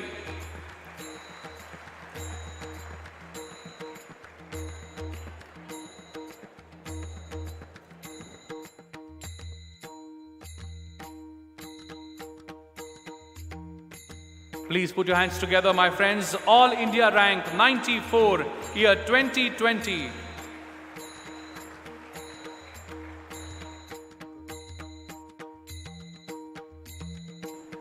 Next, I would like to invite on stage Madhuri Garud. Heartiest congratulations, Akash. A big round of applause, my friends. Akash, All India rank 94. Heartiest congratulations. And last but not the least, put your hands together and give a big round of applause for All India rank 561, year 2020, Miss Madhuri Garud.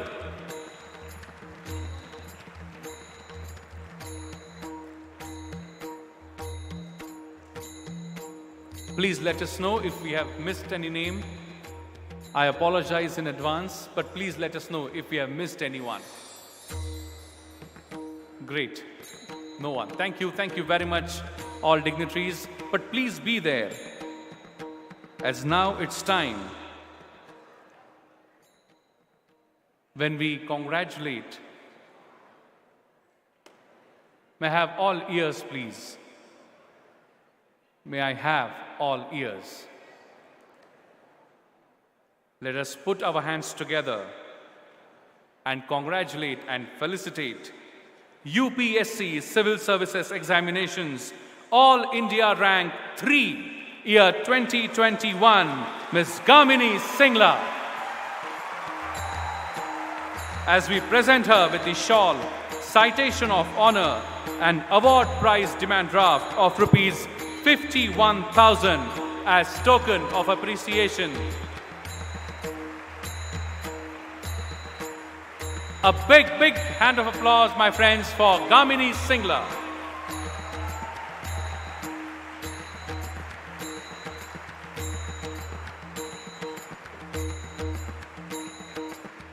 A huge achievement, a consistent topper. As you can see in the glimpses in the background,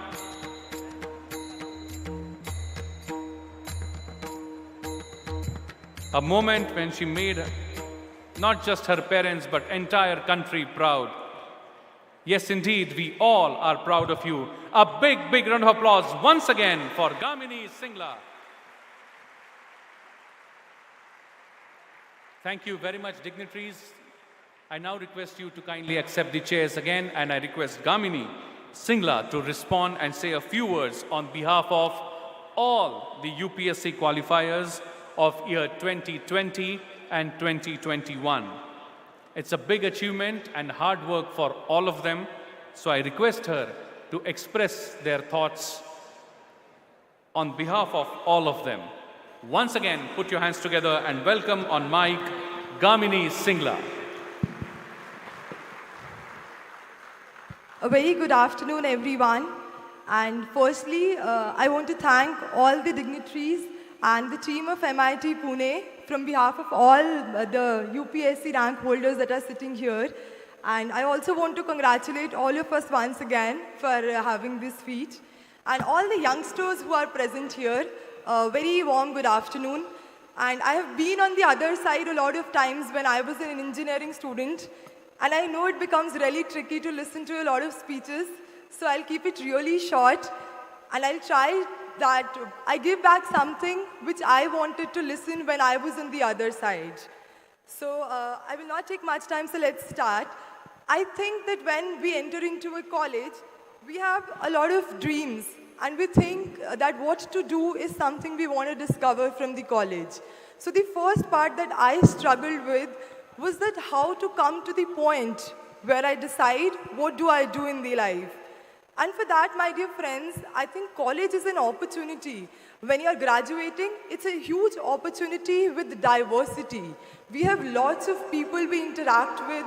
We have so many extracurriculars. We have academics. So my only advice to all the youngsters here is to explore themselves really well. You might have thought of doing something in class 9th or class 10th, but when you enter into the field, we realize that what are the actual opportunities that are available. So please explore yourselves and then introspect what you like the most. So I have done that, and I think that if you do something just because your parents wanted you to do that, or your family thought that this is something really prestigious, I think we cannot sustain the journeys, because the road to the top is very tricky. And the actual satisfaction that we derive is when we want to do something and not doing it just for the sake of the others. The second thing that comes across us is that there are so many parameters when we decide what to pursue. So we think about our educational backgrounds, we think about how we have secured in the previous classes, about our family background, and I think we limit our dreams thinking on the basis of such parameters. So my advice is, do not limit your dreams. It's okay to dream big and just work harder to achieve those dreams. Because there's nothing called as something which is unreachable or unsurmountable if we are determined enough to reach that point. So these are just the petty excuses that we keep giving ourselves, that maybe I have studied in a very rural area, or maybe I did not get that kind of exposure. I think it's never late to start. So, and the age, I think, does not matter. It's neither too young nor too old to start something new. So we have seen the aspirants clearing it at a very young age, and we've seen some really experienced persons coming here. So let's not make age the parameter here. The second thing that I have in mind, that I had in mind when I started dreaming about UPSC was that how do I get through it? Only half of the work is done when you know what to do, and the difficult half is that how to do that. And for that, I think there are some parameters that apply across the streams you want to do. You might want to get into the best MNC, you might want to do your MS, your MBAs from the best colleges, or you might want to get through the UPSC. But I believe that there are some parameters to success that are applicable to all the fields, and one is the hard work. And it's not only about working hard, it's also about working smart. And by what we mean by working smart is having the right strategy. So I always believe that smart work comes under hard work. Because if you're not planning well, that means you're not working hard to plan well. So indirectly, you're not working hard. Second thing which becomes very important is the optimism and the attitude that you keep. Because if you have decided to risk something huge, your attitude has to be really very positive. And the third thing I think that I faced constantly was the fear. And to think about the backups, that what am I going to do if I do not get through? So what I believe is that if you do your preparation or whatever you dream honestly, that honest preparation and the knowledge and the wisdom that comes along with the preparation towards your journey, that becomes your backup. So I knew that I was putting my honest hard work, and in case I fail to get through it, that knowledge is going to help me to sustain myself. So let's work really hard and put our best to whatever we think will work. And there is no one way of giving back to the society. I think it's a very huge myth that only the government sector workers give back to the society. I think in the corporate sector, in every sector that you believe, you can give back to the society. And I think we must give back to the society because we are here just because each one of our members of the society helped us to be here. So if we count the contributions of our teachers, our parents, our friends, so they all helped us here, and now it's our responsibility. A very special message for the girls here. I think that it is not important who your father is or how much your husband earns. It's very important to be financially independent and to do something for yourself. So just seek your identity, be independent, and do not restrict your dreams. Because I have learned that if we respect our dreams, others will respect it. The zeal with which we work, others will support us with the same zeal. So if you say that I'm okay with you not letting me study and making me do the household chores, everybody will do. But if you take a stand that I'm not okay with doing that, I think everybody will have to come to support you because there is no other way left. So be very stringent with what you want to do and what you want to achieve. And it's really important for us girls to achieve something bigger and make a name for ourselves and for our families too. And this year, I think it's a matter of pride that the other two toppers are also girls. And I have no bias towards the guys here because I just think that the messaging becomes very, very important when the girls come on the top. The other thing that I have in mind, which I want to share is that when we achieve something, there are some things we should always remember. One is to help others to reach the pedestal which God has granted us. Second is to keep seeking the blessings of everyone who made us come to this journey. Because sometimes when we reach a particular pedestal, it becomes really difficult to be humble. I think we all are learning this year, those who have achieved, but please keep learning and keep learning from everyone here. The last thing I want to say is that we are here at the MIT World Peace University, and I believe that peace comes when we respect people from across the regions, across the diversity of India, when we start respecting the other person's thought, irrespective of whether we agree with them, I think peace comes, and it's a huge responsibility of the youth of India to bring that peace forward and be a little sensitive towards everyone else. There's a small prayer that's very close to my heart, so I recite it on behalf of all my batchmates here. God, grant me the serenity to accept the things I cannot change, courage to change the things I can, and wisdom to know the difference. So all the very best to all the youngsters here, and thank you so much for having me here. Thank you very much, Ms. Kamini Singla. Heartiest congratulations on the success that you all have achieved. It is now time, my friends, that we also abide ourselves with a commitment and take an oath on this occasion. I request the Director of School of Sustainability Studies at MIT World Peace University, Professor Anamika Biswas, to administer the oath. I request everyone on the dais and off the dais to please rise in their seats. Please hold your right hand forward.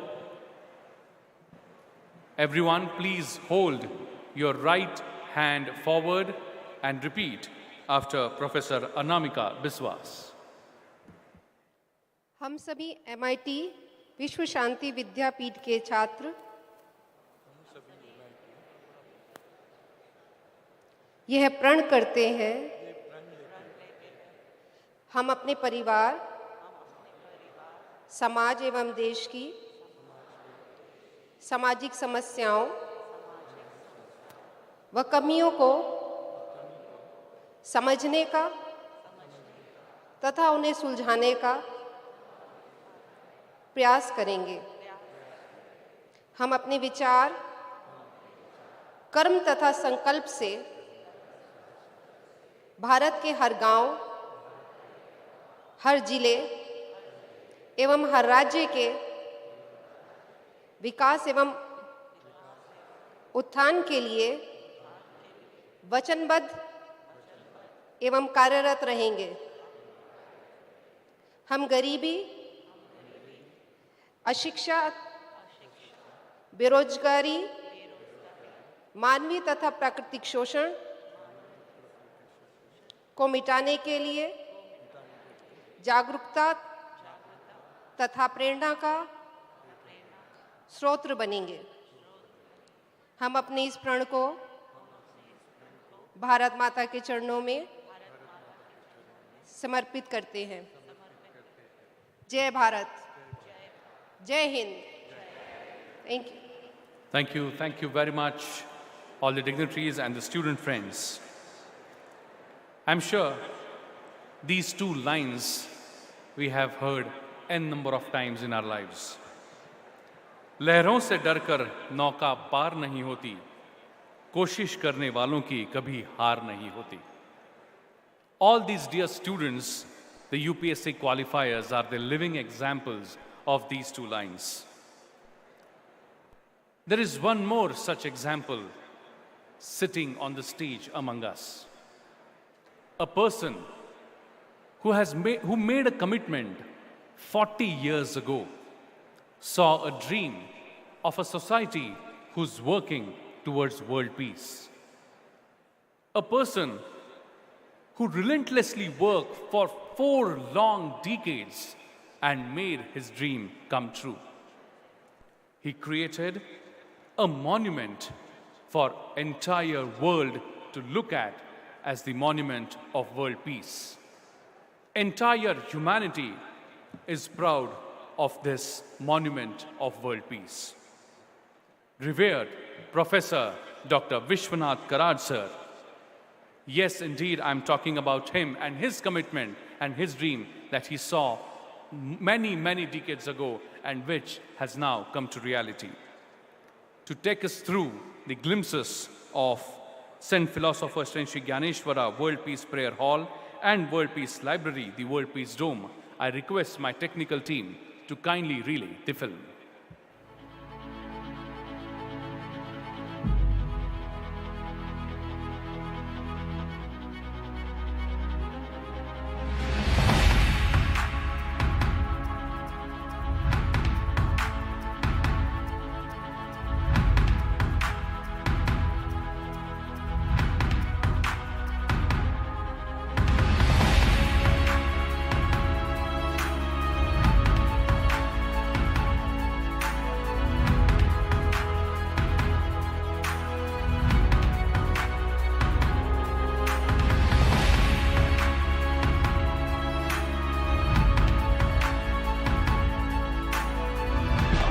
इक्कीसवीं शताब्दी में मेरी भारत माता विश्व गुरु बनने की काबिलियत रखता है. It will become a विश्व गुरु in the 21st century. उसका छोटा सा उदाहरण, छोटा सा सिंबल यहाँ बन गया है, ऐसा मेरा मानना है. We have only 2 options. Either we live together or we perish together. It is in this context, this monument will stand. We look at this magnificent dome. To me, this is not just the biggest dome in the world. To me, this is the biggest idea, the biggest message to the world. This country has always propagated one thought, Vasudhaiva Kutumbakam, my dear friends. I must say that in the entire history after the independence since 1947. This is one of the unique steps towards the contribution of universal humanity.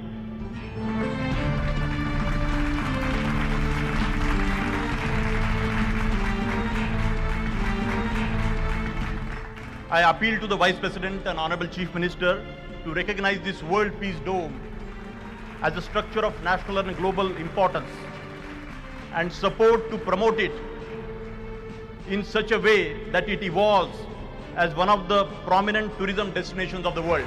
We should remember and respect like Professor Vishwanath Karat and millions of people like that, and remember the great service they have done. They should be remembered forever. That is also equally important for all of us. This is the message of this dome.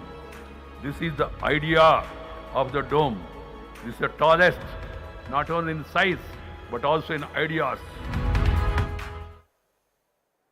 Please put your hands together and welcome with a big round of applause the founder and chief patron of MITES MIT and president of MIT World Peace University, and the one who saw the dream and made it a reality, the philosopher Saint Sri Gyaneshwara World Peace Prayer Hall and World Peace Library.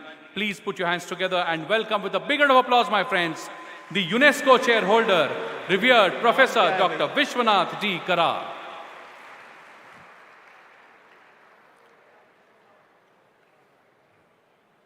Friends, it truly fills my heart with a sense of pride and pleasure when I stand before you, and especially in the presence of all the VIPs, the great scholars, thinkers and philosophers who have just been here on the stage for addressing you on this very occasion of this unique felicitation of all the learned scholars, I will say them, the UPSC toppers who are going to be tomorrow occupying the very important positions of the collector, commissioner, IFS people going abroad, the police and all the administrative setups and the various sectors. And what a good fortune for you, friends, who have just stepped into the campus of World Peace University, especially the first year students who have been more eager to make up their careers too. And possibly I will just very briefly tell you, the very guests who are sitting on the stage, they have been the role models for you. But more than these great people sitting on the dais to address you, to give you a word of advice, I feel that these young students, your elder brothers, their career and their life philosophy, which have made it possible for them to reach this stage. And they would be the people who are going to manage, run, give direction to the whole process of administration, and certainly running this nation itself, which we call as the Mother India. मैं आपके सामने ज़्यादा नहीं बोलूँगा, मुझे भी मेरे भाई साहब सारे जो है उनको सुनना है ज़्यादा. मैं इतना कहूँगा कि I was telling my friend sitting by my side that this institution stands for the sense of discipline and character building, 2 words. But when I say this, it has to have a meaning behind. And I can very assuredly tell you, friends, with a sense of commitment, the character building,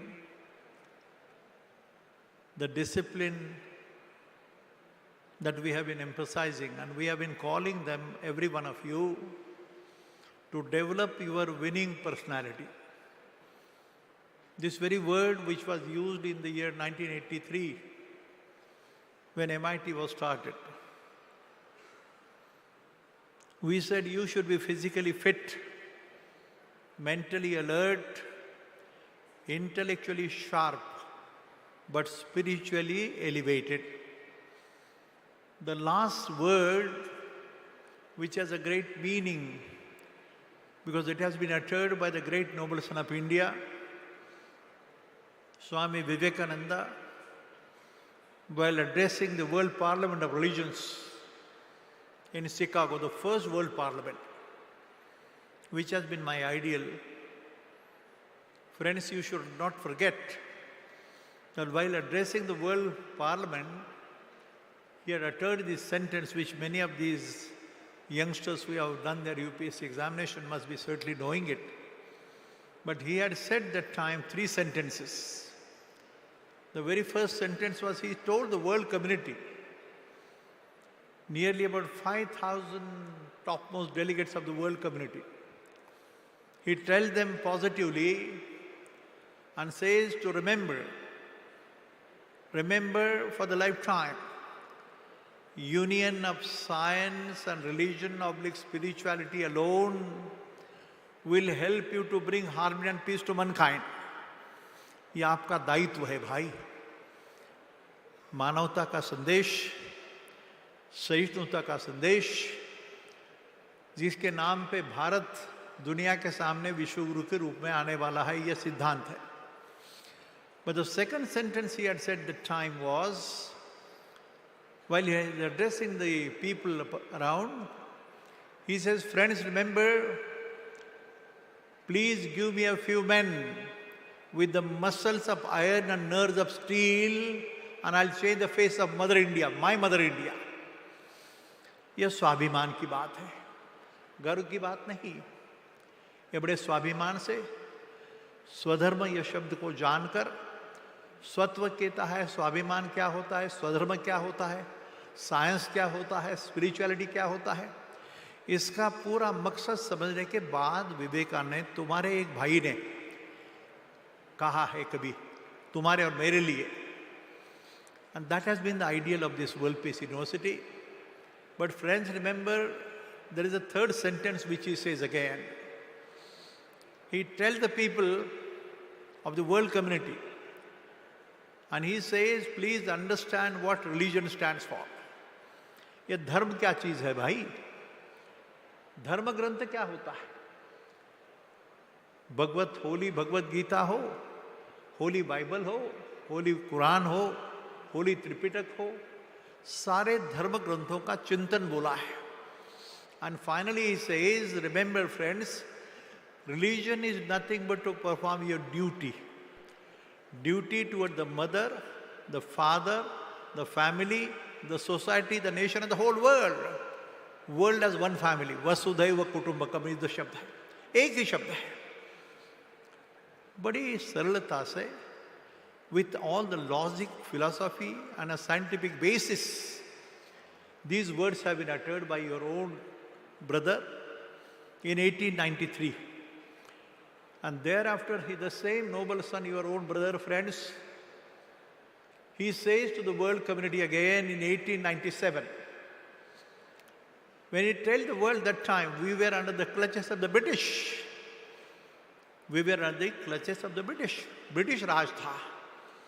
और तुम्हारा भाई दुनिया को बोल रहा है. What he says? He says, friends, remember from today onwards, 1897, add 50 years. और विवेकानंद कह देते दुनिया को, ध्यान में रखो, आज से 50 साल के बाद मेरी भारत माता, my India, my mother India, will become free from the clutches of the British. And you must know, friends, 1897, add 50, it becomes 1947. And today we are celebrating this unique occasion of the 75th anniversary of our independence, our national day, as Rahul has been always saying. ये बड़ा संजोग है. ये पहली बार शायद all my youngsters who have come in, to understand, learn, know, and know the essence and philosophy behind what science stands for, what spirituality stands for. मैं दो शब्दों का प्रयोग हमेशा करते रहा हूँ. मुझे इंजीनियर नहीं बनना था, मुझे तो कुछ और बनना था आप जैसा, लेकिन हो गया भाई. इंजीनियर बना, MIT निकाली, प्रोफेसर बना. And then the very mission of this institution, friends, remember, for all the very scholarly people sitting in the front row, remember, friend, that time Vivekananda gives an address to the community and tells him that if you understand the essence and philosophy behind what religion stands for, what science stands for, what life philosophy stands for, he says, remember, friends, that it is always better to run after football on the ground than only to read Gita or a Bible or a Mass or a Holy Quran in the temple or a mosque. धर्म ग्रंथ पढ़ने से अच्छा है कि मैदान में दौड़ना सीखो. यह कर्मयोग की बात है. This is your duty, remember, friends. मैदान में उतर के you must run after football. यह कर्मयोग का सिद्धांत है. कोई आप मानो या न मानो, being a professor of engineering, I do understand what is Google, what is Facebook, what is IT, what is computer, artificial intelligence. These are the new words, new versions. But remember, friends, again you are another great noble son, your brother, which this institution always tried to address. And there is a firm belief with all the scientific innovations and discoveries, ये सच्चाई है भाई, ये सिद्धांत है, scientific सिद्धांत है. अध्यात्म का मतलब अंधश्रद्धा नहीं, ध्यान में रखो. मैं आपसे as a professor, as a principal, as a director I am telling you, अध्यात्म या अंधश्रद्धा नहीं, ये तो जीवन का सिद्धांत है. और ध्यान में रखना, यही जो भाषा है ना, तो we have in this campus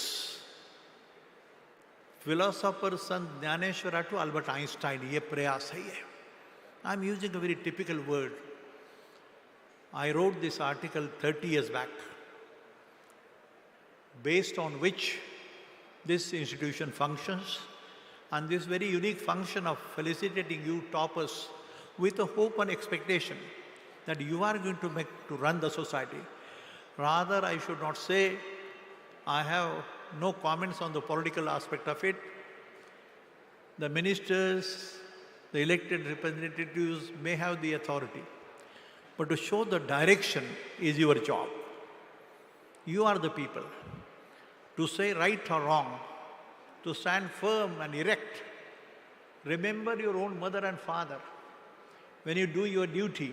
And remember, ध्यान में रखना, बाकी तो दुनिया का तमाशा बहुत बड़ा है, लेकिन you are the people, if you remain firm and with a full conviction, courage and determination, that this is right, this is wrong.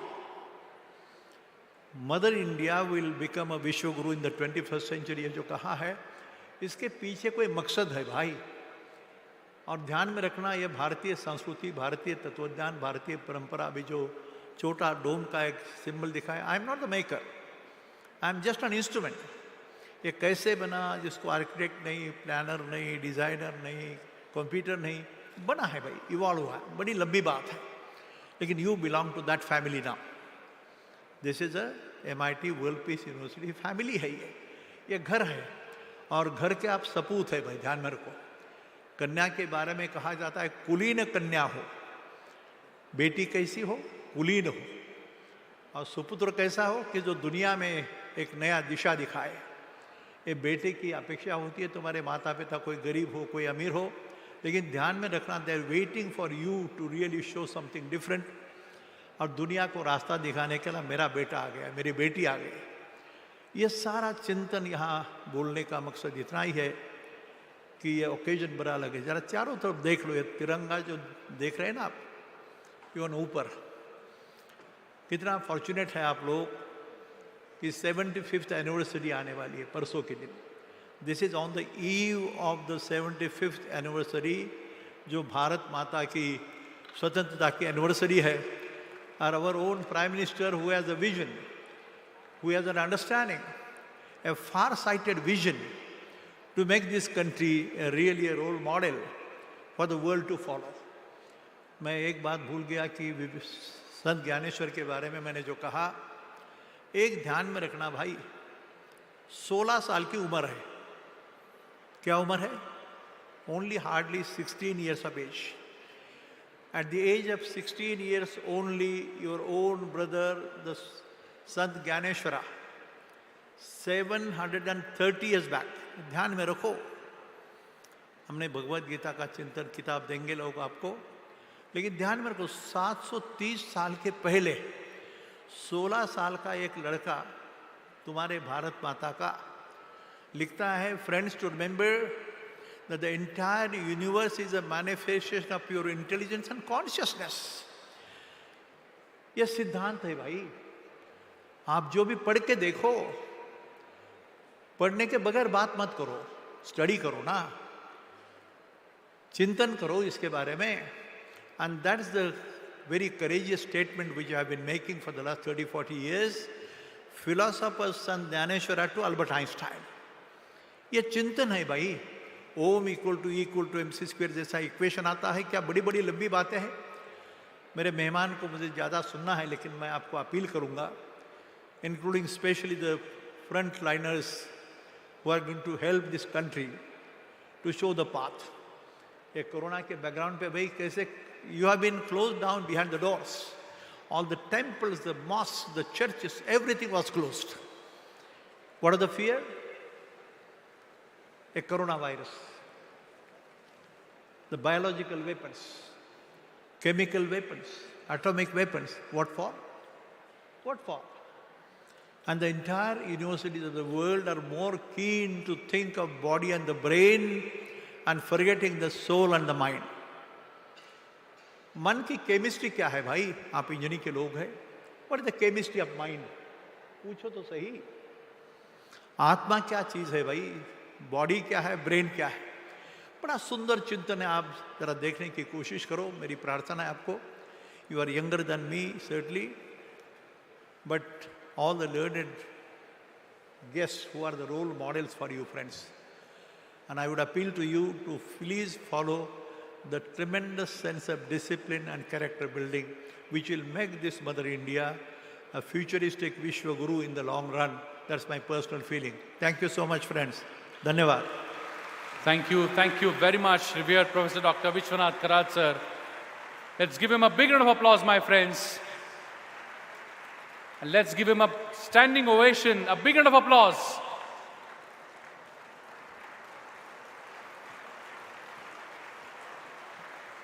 For his commitment and dedication for last 4 decades. Thank you very much, sir, for laying the foundation for better India. Speaking of which, my friends, as we are talking since morning about the theme of this event and what exactly we are trying to understand and focus. In the morning, we saw about one such problem. There were no words in that film, but each one of us understood what exactly we are trying to do here. It is important for all of us to understand this message. 25% of all hungry people worldwide live in India. Since 1990, there has been some improvements for children, but the proportion of hungry in the population has unfortunately increased. In India, 44% of the children under the age of 5 are underweight.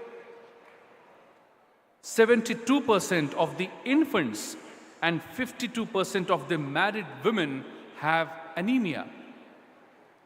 This is the situation in which we are living, my friends. Since morning, we are trying to give you a message so that it will trigger, it will initiate a thought in your mind. And as Executive President Sri Rahul Karad said in his speech, stop working in silos, collaborate across the streams, and come up with solutions to solve these problems. May I request my technical team to kindly relay one such stunting problem that our country is facing.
to come and come up with innovative solutions. Now it's time when I invite the special guest of honor of today's session, Advocate Manjula Dasji, to address the gathering. But before I do that, I request my technical team to kindly relay a small introductory film.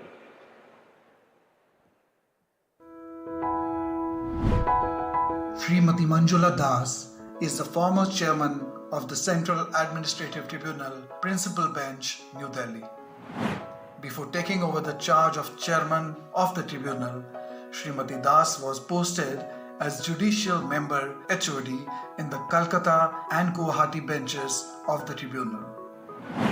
She has the distinction of being the first woman to have ever held the office of the chairman of the tribunal since its inception in 1985. She is also the first person from Northeast India to hold this position. Before appointment as member in the tribunal, Srimati Das was a prominent lawyer, having practiced in different streams of law for about 25 years. She practiced as an advocate in different high courts, besides the Guwahati bench of the tribunal. She served as a government advocate for the state of Assam in the Guwahati High Court as well as in the Central Administrative Tribunal Guwahati bench. She also served as Senior Panel Counsel and Senior Central Government Standing Counsel in CAT Guwahati bench. Her initial appointment as judicial member in the tribunal was in the year 2011. She was disposed of 91.27% cases filed within a short span of 1 year. In addition to her high dispersal rate, she took keen interest in the betterment of this organization. Establishment of the Srinagar bench within a very short span of her ladyship's assumptions of charge as head of organization was one of the prime examples.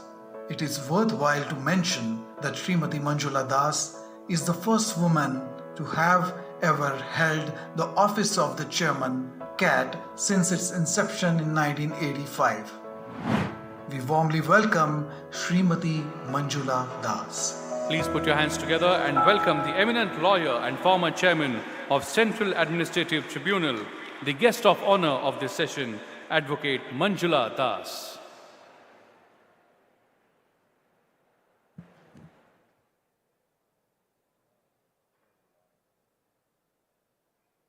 Very good evening to all of you. Professor Dr. Vishwanath D. Karat, founder and chief patron, MITWPU Pune, President, MIT World Peace University, Sri Rahul V. Karat, Managing Trustee and Executive President, MIT and Executive President, MIT World Peace University, Sri Yashvardhan Kumar Sinha, IFS retired, Chief Information Commissioner of India, Chief Guest, Dr. P.P.K. Ramachari, Advisor, Rajya Sabha, Secretariat and former Secretary General, Rajya Sabha, Sri Rampal Power IPS retired, former DG and Director National Crime Records Bureau, and distinguished guest, UPSC qualifiers of the UPSC Civil Services Examination 2020 and 21, ladies and gentlemen. This is indeed a matter of absolute pride and honor to get this opportunity to be with all of you today, and I am privileged to address this august gathering. I'm glad to know that this is the 13th year of national level felicitation ceremony of Qualifiers UPSC Civil Services Examination. On this occasion, I congratulate the MIT School of Government and more particularly founder Sri Rahul Vishwanath Karat and Rahul Karat for successfully conducting such a key felicitation ceremony of the UPSC qualifiers. I'm told that every year UPSC qualifiers from all corners of India assemble at MIT World Peace University for eagerly awaited felicitation ceremony before joining their respective trainings, and that till date, more than 1,000 qualifiers have been felicitated. This is also an opportunity for all the aspirants who attend the felicitation program to get motivation to prepare for a civil service exam and pledge for nation building by taking inspiration from the qualifiers. I'm very pleased to get this opportunity to talk to the UPSC qualifiers. My best wishes to all the UPSC qualifiers for their selection to the most of coveted service of the Government of India. A short my life journey for inspiring to others. As already showed in the presentation, I belong to Assam, born at Gwalpara town under Gwalpara district. My father, Late Hari Prasad Das, was a senior banker in Central Bank of India. On the request of the then Chief Minister of Assam, Late Bimla Prasad Chalia, he came from Central Bank of India, Calcutta, and joined in Assam Cooperative Bank at Guwahati. Due to his perseverance, many branches of the said bank were opened throughout the Assam. He is retired as the Managing Director of the said bank. He was the first Assamese holder of the Certificate of Associate Indian Institute of Banks, that is called CAIIB, from Pune. I, along with my siblings, were educated in Guwahati. All my siblings are highly educated and well established due to the grace of God as well as sacrifice and hard work of my parents. I got married in 1994 to a doctor. He had a brilliant academic career. In 1974, he was selected as Registrar of the Guwahati Medical College and Hospital as first rank holder in order of merit by the Assam Public Service Commission. He retired as a professor and head of the Department of Obstetrics and Gynecology, GMCH. We are blessed with two children. My daughter is an engineer and obtained MS in engineering from the Northwestern University, Chicago, USA. She got married to a boy who is also an engineer with higher degree of MBA from Michigan University, USA. Now they settle at Chicago, USA. I'm also blessed with a granddaughter of 3 years who already started preschooling in USA. My son is practicing advocate in Guwahati High Court and doing well in his profession. The initial days in my profession was very tough. Litigants were very hesitant to keep brief of their cases to new lawyers, more particularly to the lady advocates. During those times, female lawyers were very few in numbers, yet I took the risk to take the legal profession. At that time, I was newly married. We had very limited income. We did not have our own house, vehicle. For years, we were living in a rented house. I traveled in rickshaw to go to court. Though a renowned gynecologist of Guwahati, my husband refrained from doing private practice and had to support my in-laws' family, support studies of his brothers and sisters. And hence I had to face financial hardship, and with meager income, we had to manage the family. In addition to being a practicing advocate, I had also played the role of wife and a mother of two blessed children.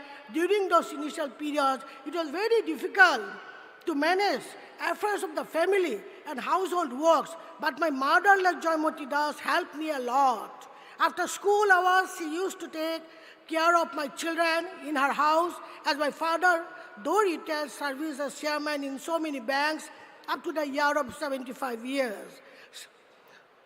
My children are successful in their education, and above all, they are good human beings. My heartfelt gratitude to my parents for imbibing human values in our children.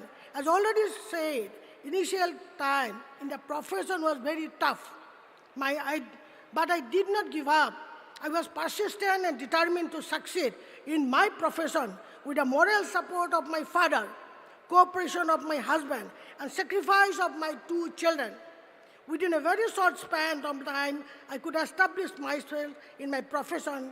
Strong determination and willpower coupled with hard work and dedication being success in our life. Many of us know that the Central Administrative Tribunal was established under Article 323 of the Constitution of India to adjudication of the disputes and complaints with request to the recruitment and condition of service of persons appointed to the public services and posts in connection with the affairs of the union or other authorities under the control of the government of the service matters. All India services are also educated by the CAT. I'm saying all these things because you all the qualifiers who are the who will serve under the government of India, and you will be, the original court will be the Central Administrative Tribunal. Whatever your dispute, that will be settled by the Central Administrative Tribunal. So, sir, then thereafter I'll say that in recognition of my experience more than 25 years, I was appointed as a judicial member of CAT in September 2011. I completed the first term on the 5 years, a judicial member equivalent to the High Court judge in CAT, and thereafter I was selected and appointed in the second term also. I am the first advocate from the bar of entire Northeast region to become the judicial member of the Central Administrative Tribunal.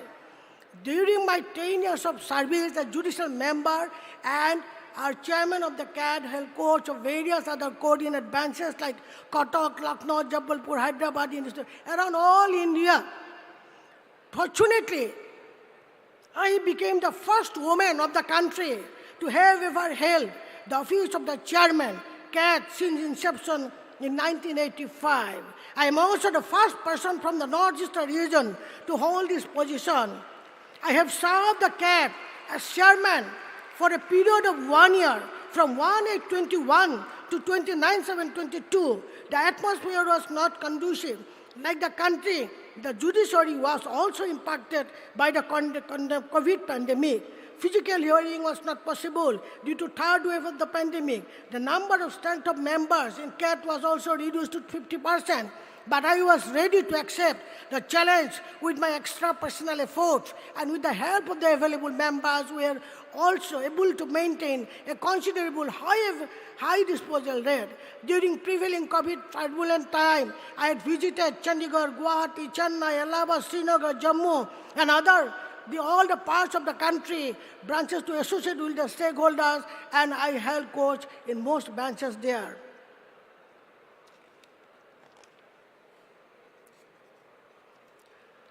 As I was associated with the Central Administrative Tribunal since the initial days, I developed a passionate love for this organization.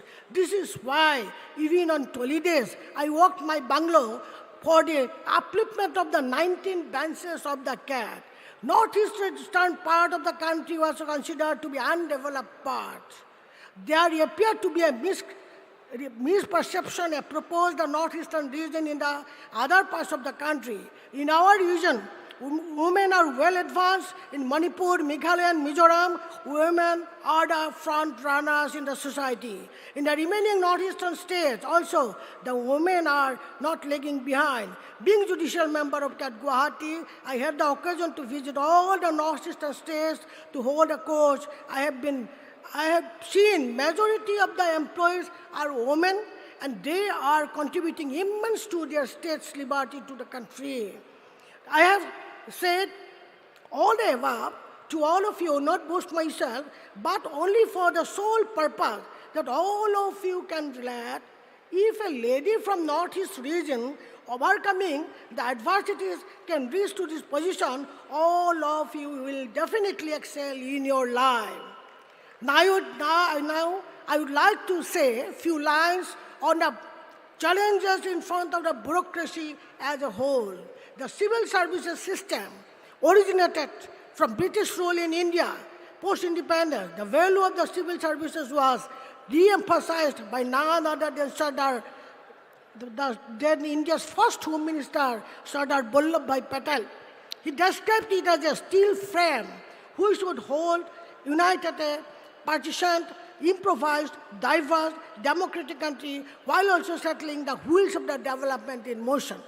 Thus, ICS continued and was renamed as Indian Administrative Service. Now all the All India Service and other allied central services are the backbone of our democracy. The services career are full of opportunities and challenges. Undoubtedly, you are amongst the best talents of our country. You have come out with flying colors in a very competitive examination. There is no doubt. in the abilities of our members of our civil services. Yet, in today's highly complex and specialist world, when our country is aspiring to become a 5 trillion economy, we need a modern, progressive, result-oriented bureaucracy. In the present scenario, bureaucracy is faced with many challenges. For example, according to me, the first and foremost challenge today for the Indian bureaucracy is the shift from desk to digital. Practices like keeping files, making a process of letters, putting up etc. that evolved during the initial period continues even in the present era of full-fledged computerization. It is the need of that our bureaucracy shifts from desk to digital to make the easier for the public. Second challenge is bureaucratic red tapeism, which considerably delay the whole process for decision-making process till its implementation. The Indian bureaucracy continues to be driven by process rather than the outcome. If the bureaucracy exists to serve for better initiative in policy formulation. Though the civil services officers enjoy certain protection from our constitution, yet we see at times political interference in their functioning. Civil servants at the regional level have to work coordination with the political executives. The political executive, for the sake of fulfilling the populist demands, influence the functioning of the bureaucracy, which sometimes leads to issues like corruption, arbitrary transfer of honest civil servants. The tendency of the political executive to prefer loyalty over efficiency in selecting civil servants to higher posts has impacted their morals, which ultimately can lead to institutional decline. So, desired administrative reforms. The civil services has rendered human service to the overall socio-economic development of our country. In my considered opinion, following amongst other the reforms and civil service are required to ensure good governance. E-governance, while the service attracts some of the best talents after guidelines, dwelling competitive examination, most of them do not do specialization in the complicated areas of the control finalization administration, global financial system, and social selection delivery. There is need to the professional entrance. Then bureaucrats should be protected, political transfers, frivolous charges, political interference, and protection, and a deliberation of process. If such personnel risks are eliminated, bureaucrats will be able to take policy without fear of consequences to their person, reputation, and career. I am summing up because this is time is very short. And conclusion, I sincerely hope and trust that all the UPSC qualifiers will render their human service to the nation and utmost dedication and in an efficient manner. Always remember, only because of you are meritorious, you are not selected, but there is always the blessings of Almighty who has given this opportunity to serve in greater interest of the people of the country. So please don't say yes, sir, to your boss when there is a wrong and not according to the rule of law. In the prison milieu, I have experienced that some senior officers keeping mum when there is wrong. They said yes, sir, to their bosses even when there is a wrong. If such decline is allowed to escalate, our civil service will doom, which may cripple our democracy. So responsibility lies in your able soldier to do something good for our next generation. Please be upright officer. Don't bend yourself to the ulterior motive of superior executive, be that political or anybody. Take pride in the large service to the nation. I also expect that all the UPSC aspirants qualify the UPSC Civil Services examination in near future and able to contribute the nation in the best possible manner. My love, affection, and blessings are all with all of you. May all succeed in your life. Thank you very much. Thank you very much, Advocate Manjula Dasji. Thank you very much for a strong and important message that we should keep our wisdom and understanding alive and not to agree to every instruction that we receive it. Thank you very much, ma'am. Next, we have among us the retired IPS and former DG and the Director of National Crime Records Bureau, NCRB, Ministry of Home Affairs, Government of India, the guest of honor of this session, Shri Rampal Pawarji. But before I invite him to address the gathering, I would like to request my technical team to kindly relay a small film. Shri Rampal Pawar is a graduate from IIT Kanpur, where he did his BTech in 1984. He joined IPS in 1988. He served as Superintendent of Police of Malda District and Superintendent of Police of Nadia District in West Bengal. His leadership in flood control and rescue relief work in these two districts was recognized and well appreciated. He, with the involvement of civil society, created Sahayata platforms in all the police stations in Nadia district for resolution of minor disputes in society. He also strengthened the village defense system and introduced life insurance schemes for defense volunteers. These two initiatives were greatly appreciated by the media and the civil society. During his last posting, he served in the National Crime Records Bureau as its director in the rank of DG Police. Here, he worked for Empower Police with information technology and introduced a number of citizen services to help common citizens. Shri Pawar also served in the United Nations Peacekeeping Mission in Bosnia and Herzegovina for 1 year and worked in the area of human rights and rule of law. For his outstanding services during his career, Shri Pawar was awarded the Police Medal for Meritorious Service and Police Medal for Distinguished Service by the President of India. We warmly welcome Shri Rampal Pawar. Please put your hands together and welcome with a big round of applause, Shri Rampal Pawarji.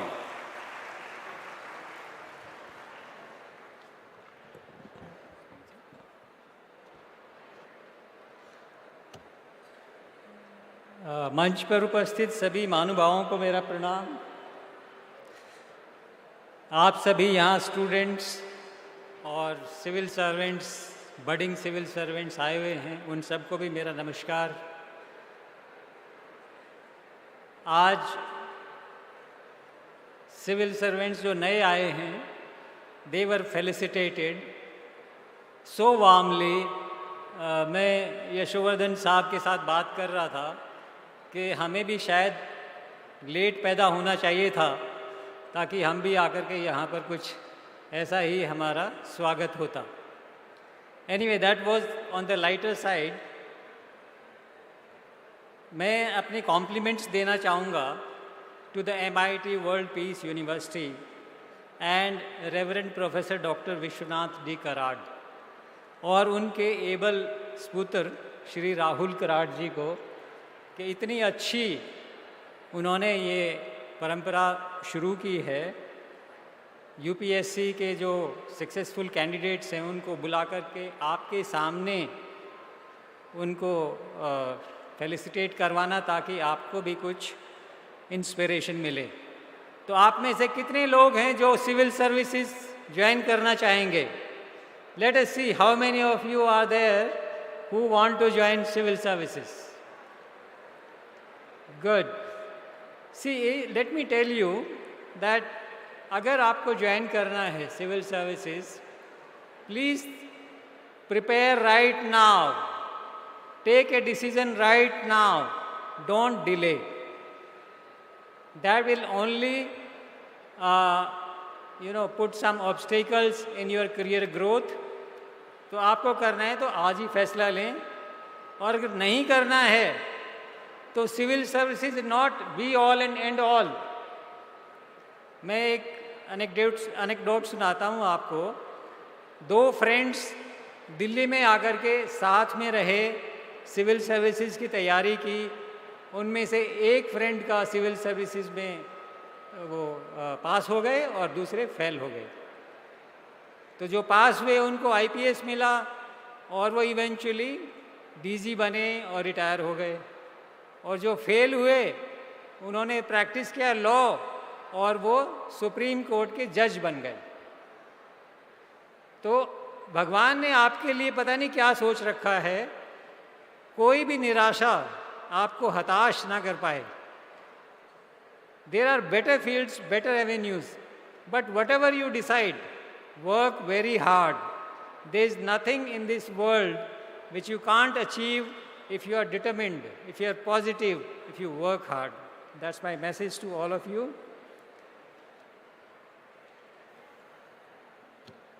जो civil servants नए नए हैं वो policy making में I am sure they will be called upon to contribute to do a bat.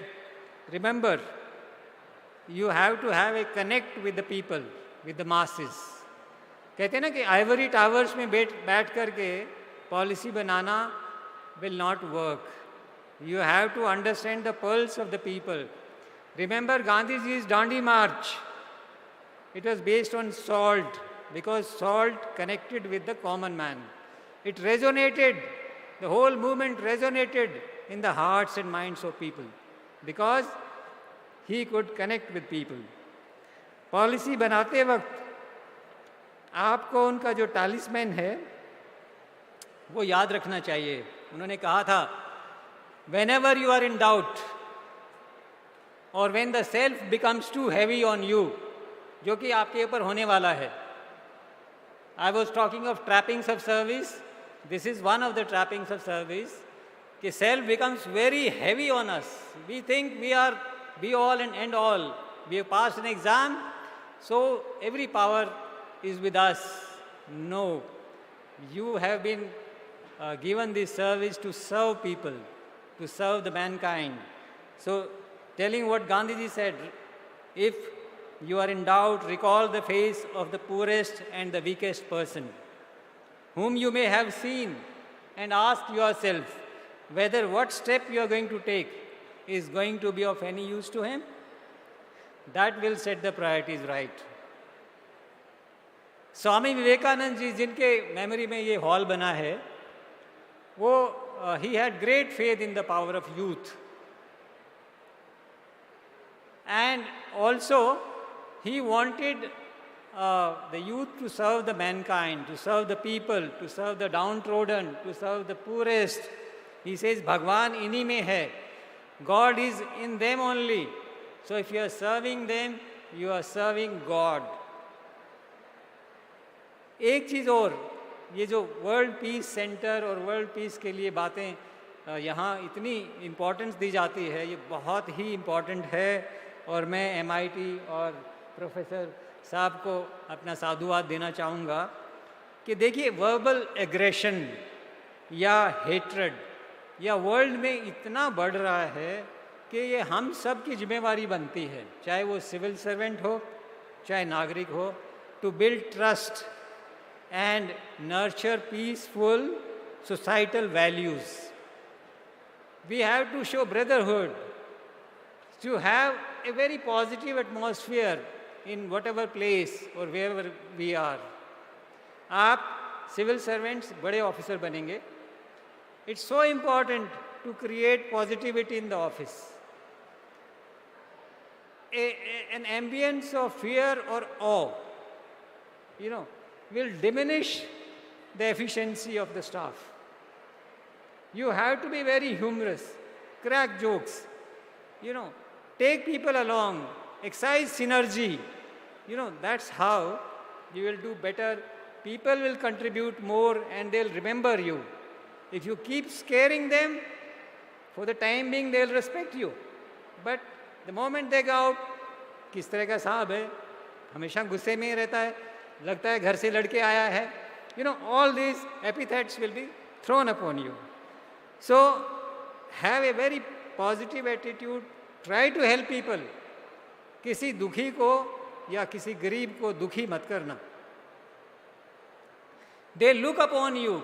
Young officers हैं, हमारी सुनवाई होगी, हमारे इस एरिया का भला होगा. अगर आप थोड़ा सा भी अच्छा करेंगे, you will become a local hero. The media will be, celebrating your success. The people will be celebrating your success. But what is important is the positive attitude or helping attitude. The timely service delivery is so important. So important. People, the citizens look upon the government, the downtrodden, the poor, they run after one office after another. Please make sure that they are taken care of well. Every process that is existent in your office working, you must revisit. Whether it is the right process or it is the archaic one. बहुत पुराने समय से चली आ रही है, उसकी कोई relevance भी नहीं है, फिर भी वो चली आ रही है, क्योंकि किसी सीनियर ऑफिसर ने ध्यान ही नहीं दिया कि वेदर इट्स रेलिवेंट स्टिल और it needs to be phased out. So my advice to the young civil servants is, please revisit every process, do re-engineering. अगर उसकी ज़रूरत नहीं है तो चेंज करिए या हटा दीजिए. You may say कि power is not with you, but you can at least recommend to your higher authorities. Okay. मैं क्योंकि पुलिस ऑफिसर रहा हूँ तो एक बात पब्लिक से कैसे डील करना चाहिए ये बताना चाहूँगा, और इसके लिए एक एनेक्डोट भी है. पंजाब में एक यंग ऑफिसर एसपी बने एक डिस्ट्रिक्ट में, और उन्होंने कहा कि let us try to improve the police image.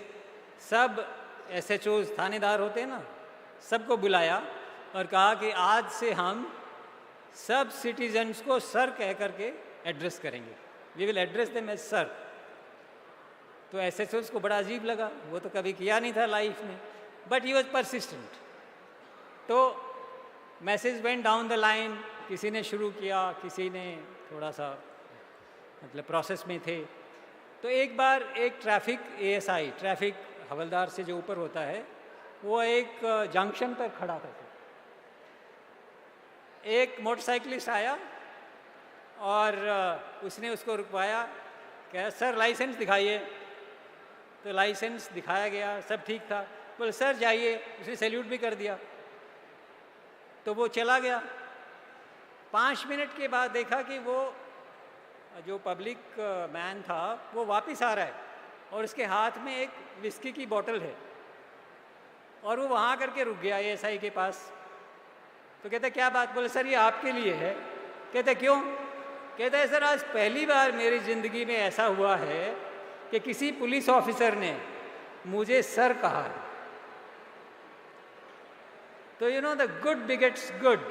If you behave with public well, public responds in equal terms or even better terms.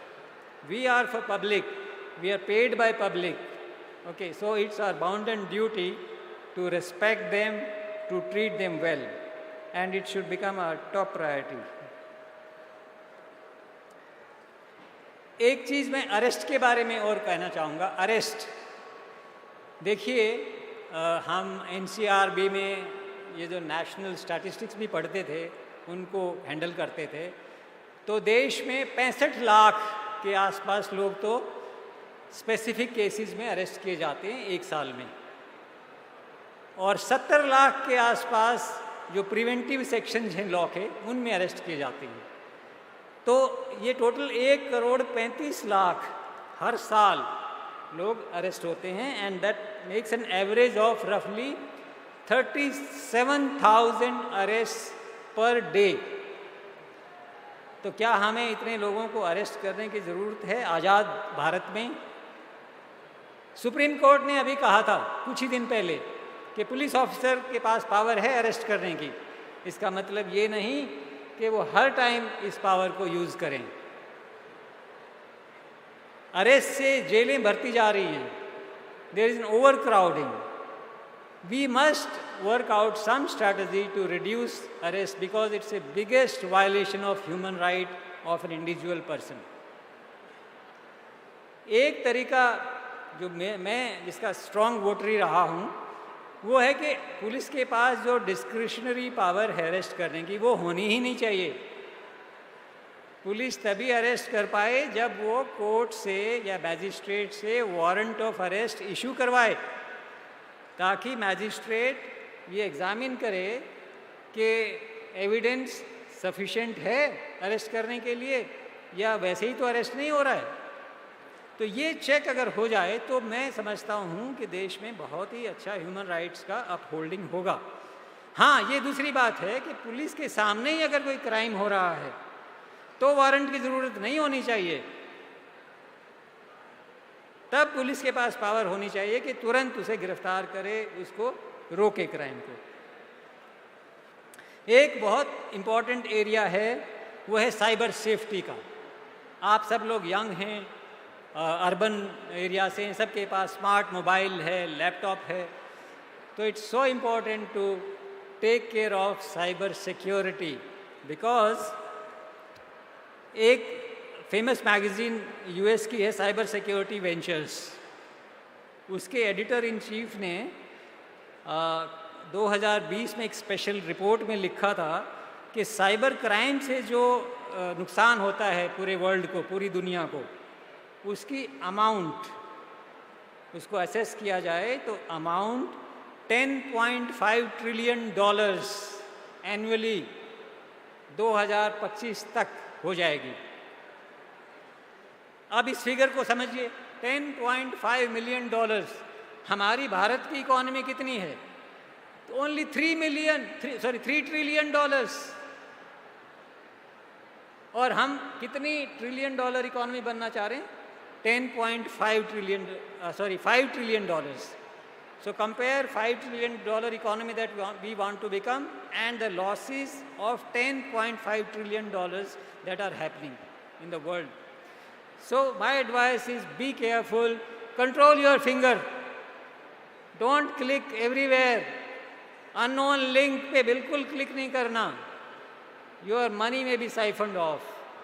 Apply cyber safety and security norms that are circulated by ministries and by user organizations. Traffic management एक और बड़ा important problem आज भी है और दुनिया में और बड़ा होने वाला है। भारत में, बेंगलोर में आप ट्रैफिक को नेगोशिएट नहीं कर पाते। हर कोई बेंगलोर को कर्स इसलिए करता है कि ट्रैफिक प्रॉब्लम बहुत ही ज़्यादा है, लेकिन इसमें देखिए डेथ्स, सालाना 1.5 लाख लोग मरते हैं एक्सीडेंट्स में और करीब 4 लाख लोग इंजर्ड होते हैं।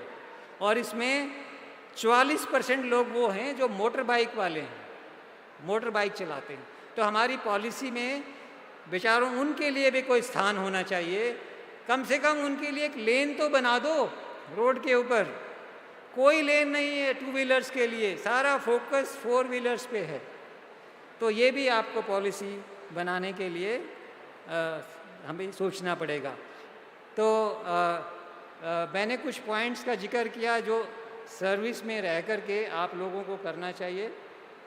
और पहले जो हमारी मैडम थी ऑल इंडिया 3 गामिनी सिंगला, उन्होंने बताया कैसे एंट्री लेनी चाहिए सर्विस में। सो आप दोनों चीज़ें आप लोगों को, हम लोगों ने कुछ कुछ बताने की कोशिश की। तो I think you would have got some knowledge. In the end मैं बहुत इम्प्रेस्ड हुआ हूँ MIT स्कूल ऑफ गवर्नमेंट से और वर्ल्ड पीस यूनिवर्सिटी से, और जो बड़े बड़े काम हुए हैं। I think it's something great. We can proudly say that we have a leader, we have an educationist, we have a thinker in mister Vishwanath ji, and so proud of his achievements in a very short time. I thank him and also Mr. Rahul Karad for giving me this opportunity to speak before you and to be present here. I convey my compliments to all of you on our 75th Independence Day. Our heartfelt homage also to the great men and women through whose sacrifice we gained our freedom. Jai Hind. Thank you. Thank you very much, Shri Rampal Pawarji. Thank you very much for your guidance. It's now time when I invite the chief guest of honor of this session to address the gathering. Advisor to Rajya Sabha Secretariat and former Secretary General of Rajya Sabha, Dr. PPK Ramachari ji.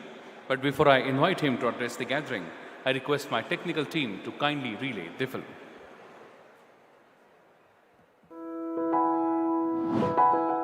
Dr. P.P.K. Ramachari is the advisor at Rajya Sabha Secretariat. He has also been a Secretary General at Rajya Sabha, an Additional Secretary, Rajya Sabha Secretariat, and Special Secretary, AP Legislature in 2017, June to September. Dr. P.P.K. Ramachari has done his MA in Political Science from Sri Venkateshwara University, Tirupati, Andhra Pradesh, and PhD from Jawaharlal Nehru University, Delhi. He was initially a secretary and then Secretary General at Rajya Sabha Secretariat and responsible for facilitating the smooth conduct of the proceedings of Rajya Sabha. He has conducted training courses on topics related to parliamentary procedures, office procedures, management, motivational skills, communicational skills, etc. He was appointed as a member of committee to decide the recruiting agency for Rajya Sabha Secretariat, Departmental Promotion Committee, and Chairman of Local Purchase Committee. Dr. P.P.K. Ramachari has extensively toured all parts of the country, accompanying various parliamentary committees. We warmly welcome Dr. P.P.K. Ramachari. Please put your hands together and welcome with a big round of applause the chief guest of honor of this session, Dr. P.P.K. Ramachari ji.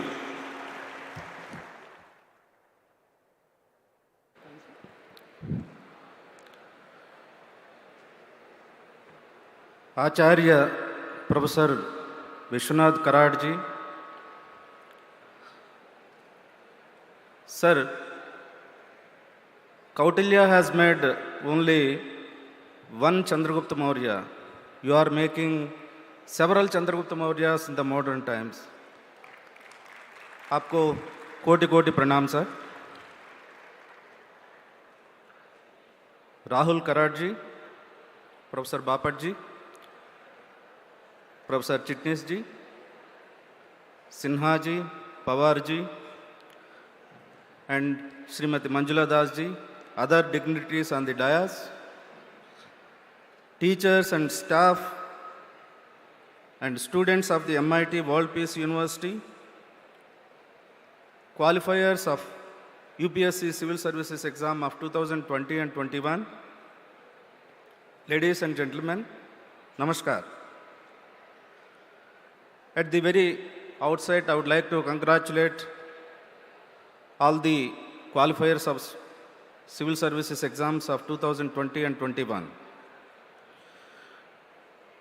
It is really an exciting career of public service and wish you all a best of career as civil servants. I am really today excited to be in the midst of all of you in the remarkable gathering of the young, vibrant minds who are going to be the future civil servants of the country. I'm sure you all, as the young men and women on the threshold of entering the administrative service, will gain immensely from the discussions and discourses you are going to have in the university with faculty and the students in the MIT School of Governance, which is the nursery of future political leaders of India. As you all know, promoting participation of young people in political life is gaining priority worldwide. 1/3 of the 169 Sustainable Development Goals of United Nations pertain to youth. I feel proud to be associated with MIT School of Government, which is training the youth, the most vibrant, dynamic and energetic section of our society, to become active change makers in the political sphere. Considering the potential of the youth in the socio-economic transformation of the society, it is necessary that young women and men actively participate in the nation building efforts. I am really glad that this institute is making excellent efforts in this direction. Albert Einstein once said, all of us who are concerned for peace and triumph of reason and justice must be keenly aware how small an influence reason and honest goodwill exert upon events in the political field. I firmly believe that all of you as future civil servants will use your reason and perform your duties with utmost sense of honesty and integrity. And ultimately, you can become influencers and change agents for the transformation of the society and for the development of the country. You all know, in our democratic system, power confers with the people through the representatives of the people, who are the political executive. As civil servants, you have to implement the policies formulated by the political executive, and implementing the public policies efficiently, honestly, and expeditiously for the welfare of society and development of the nation rests upon you, the future civil servants. Therefore, you are expected to diligently implement the policies and the legislations made by the political executive.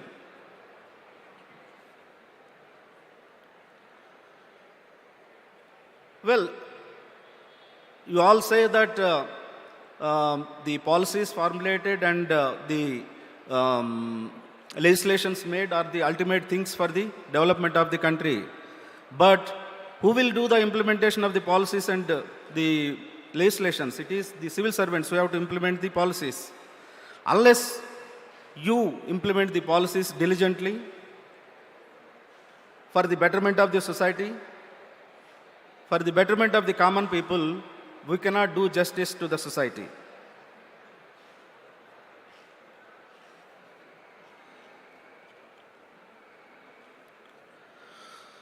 Here I would like to mention what Sardar Patel said in his address to the probationers of the civil services in 1947.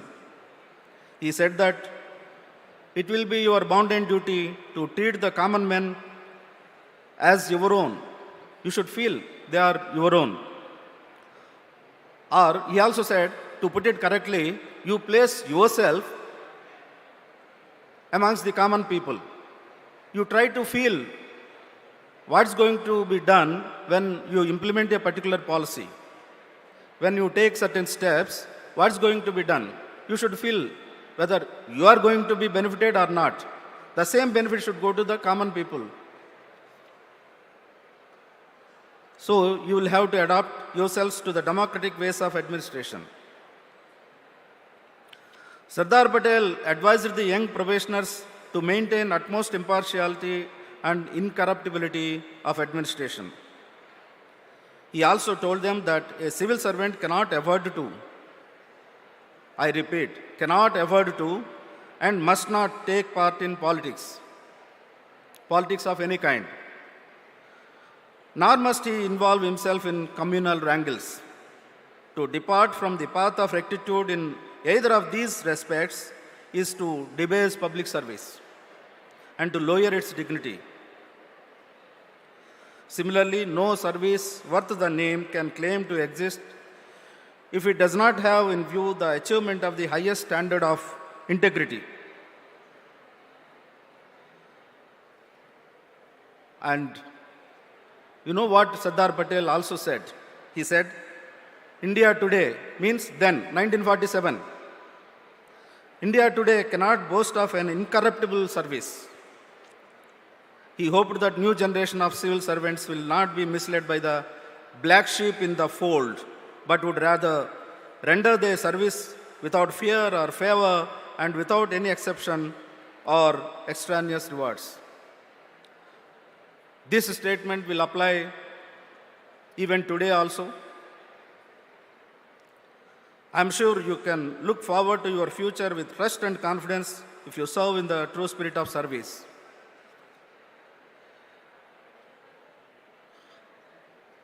Friends, you will all agree that in our country there is a cynicism among the people, particularly the youth, about the functioning of the political institutions. They feel that growing corruption, the politics of confrontation, communalism, culture of intolerance and violence are creeping into our society, and the society have left some sections of our youth disillusioned and skeptical about the very efficacy of our democracy.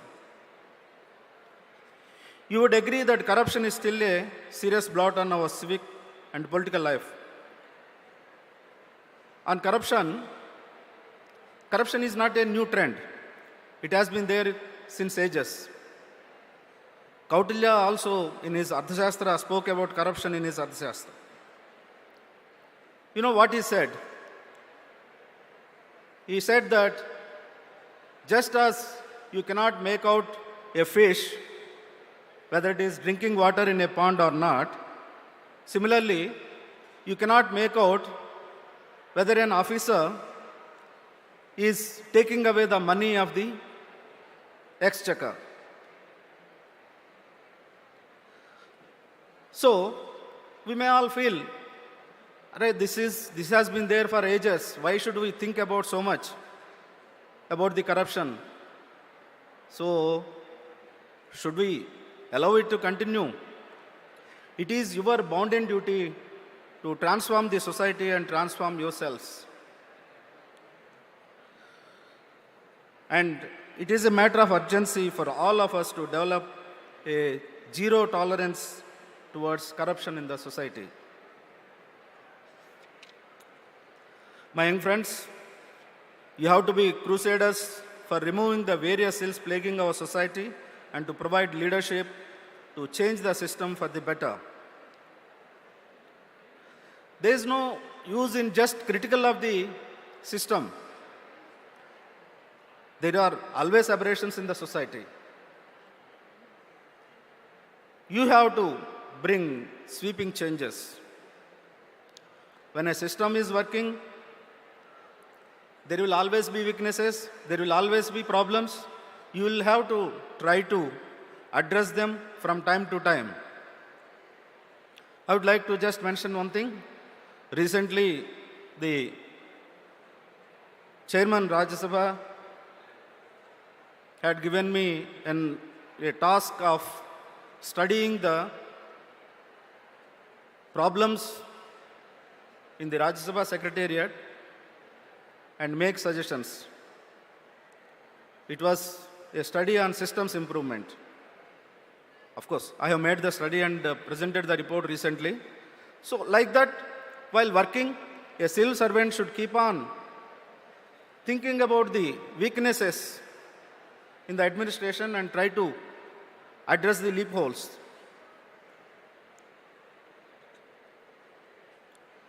Several people criticize the democracy, but we cannot have any alternative now. Parliamentary institutions and democracy, parliamentary democracy, have no alternative. Winston once said in the US Parliament, though it was not his own quote, he was quoting some unknown leader in his predecessors. He said, "It is the worst system of governance, but for all other systems that have been tested and tried so far." So, it is a worst system. Parliamentary system and democracy are the worst system, but we have to stay put with it. That means we have to make improvements and go along with it.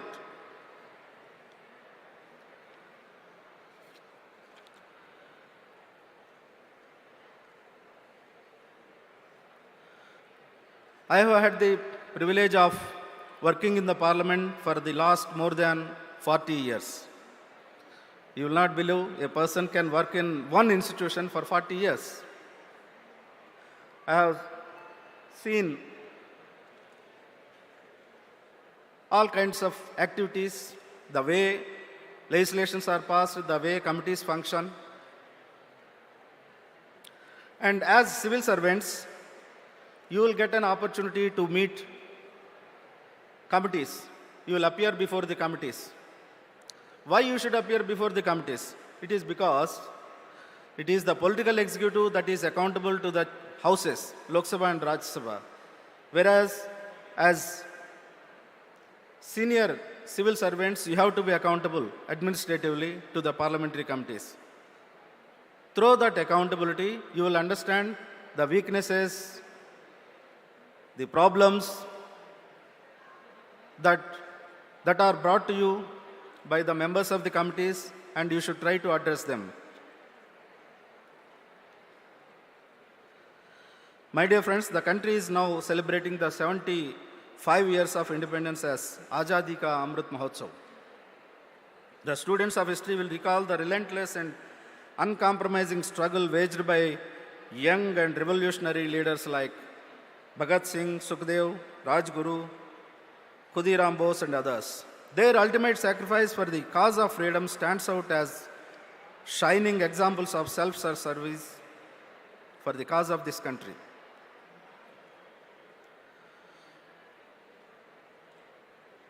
You will all appreciate that our struggle for independence was not just a movement to free ourselves from the British rule. It was also to free ourselves from various ills of the society, poverty, communalism, casteism, socio-economic inequities, and discrimination. Since 1947, ever since we have got independence, all these ills are still ailing our society, and as civil servants, you have to address, and you should continue to address these issues. We have made significant achievements so far after independence. We gave to ourselves a well-defined, elaborate constitution. For a matter of fact, our constitution is the longest written constitution in the world. And after the constitution was formulated, till now we have had 16 general elections and several elections to the states and local bodies. This is the testimony to the progress of democracy in India.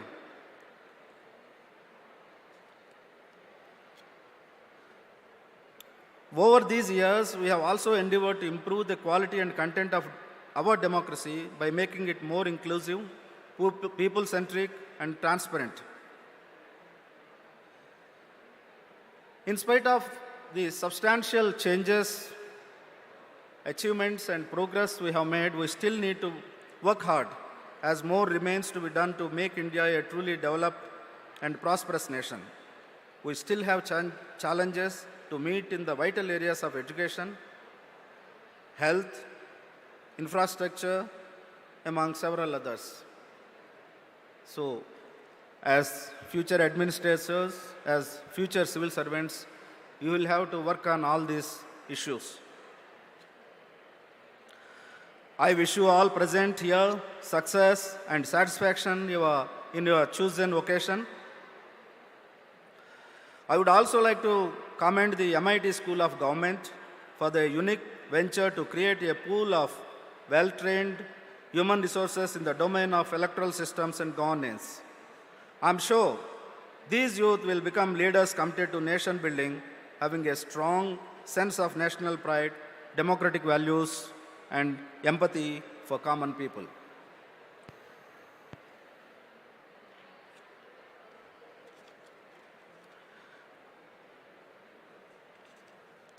At the end, I would like to thank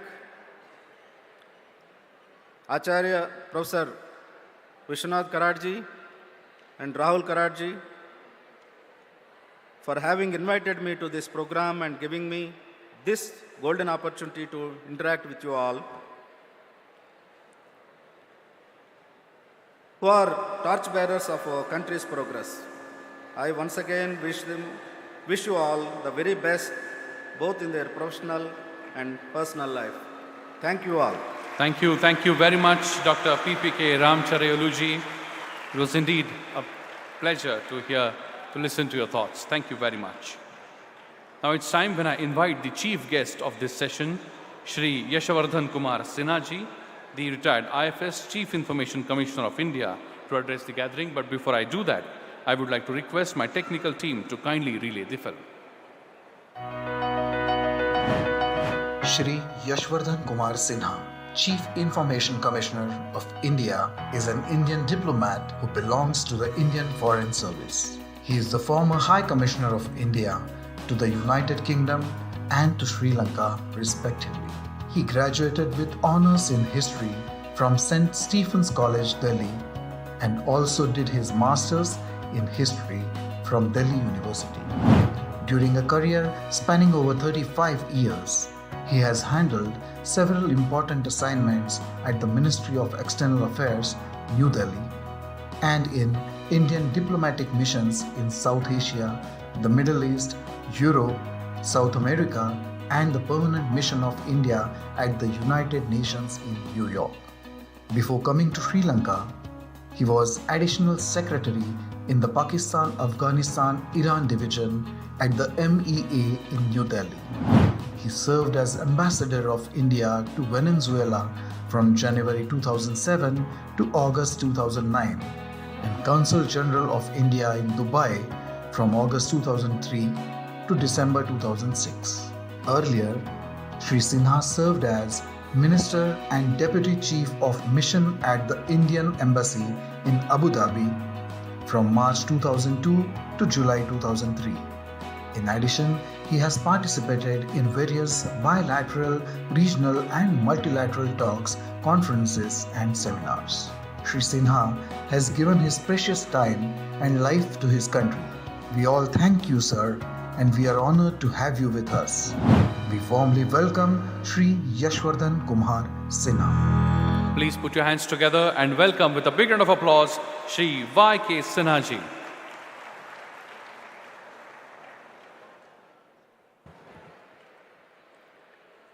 Professor Dr. Vishwanath Karaj, the founder of MIT World Peace University, Shri Rahul Karaj, the Executive President, Dr. Chitnis, the Vice Chancellor, senior faculty members, my colleague on the dais, Dr. Ramachari, former Secretary General of the Raj Sabha, Mrs. Manjula Das, a former Chairman of the Central Administrative Tribunal, Mr. Rampal Pawar, former DG Director, NCRB and DG, young friends, at the outset, may I extend on behalf of all of you our deepest condolences to the Karat family for the grievous loss they have suffered recently.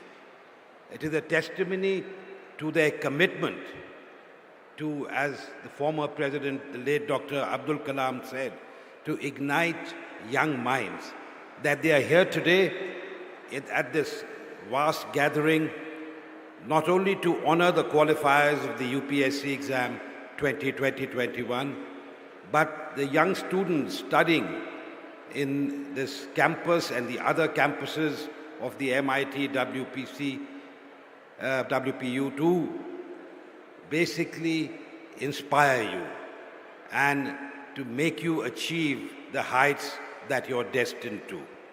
So thank you very much for inviting me. It gives me an opportunity to meet and interact with all of you. However, since I'm the last speaker, I stand between you and lunch, and I also realize that a lot of what I had to say has already been said by the dignitaries on the dais. So I'm going to try and be brief. I think it's important that everyone's experiences as something that others can learn from and imbibe. Yet, I think what is also important to remember that when you qualify for government service, and as Mr. Rahul Karad just mentioned, its service means seva. And obviously seva is the most important as far as all of us are concerned. We serve the nation, we serve the people, and we don't serve ourselves. Unfortunately, the civil service, the bureaucracy, has now been identified with the things that they were not supposed to do. We inherited what is called a steel frame, the civil service, from the British. I think that was very good because it provided stability to the country when we achieved independence. But unfortunately, as time went by, the civil service gained notoriety and deviated, I think, not everyone, a few bad sheep, but give the system and the services a bad name. And I'm confident that the people who have qualified today with us and the new generation, because they have a very important role to play. We celebrate the 75th anniversary of our independence. We have entered, as the Honorable Prime Minister said, the Amrit Kal. The next 25 years are going to be extremely crucial. And I think all of you have an extremely important role to play. We are the past. We did what we had to do.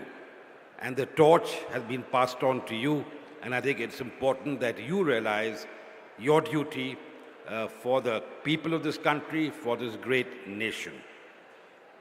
Talking about myself, I joined the Foreign Service at the age of 22. My family had a history. My father was in the army. You saw me in uniform. I actually wanted to join the army.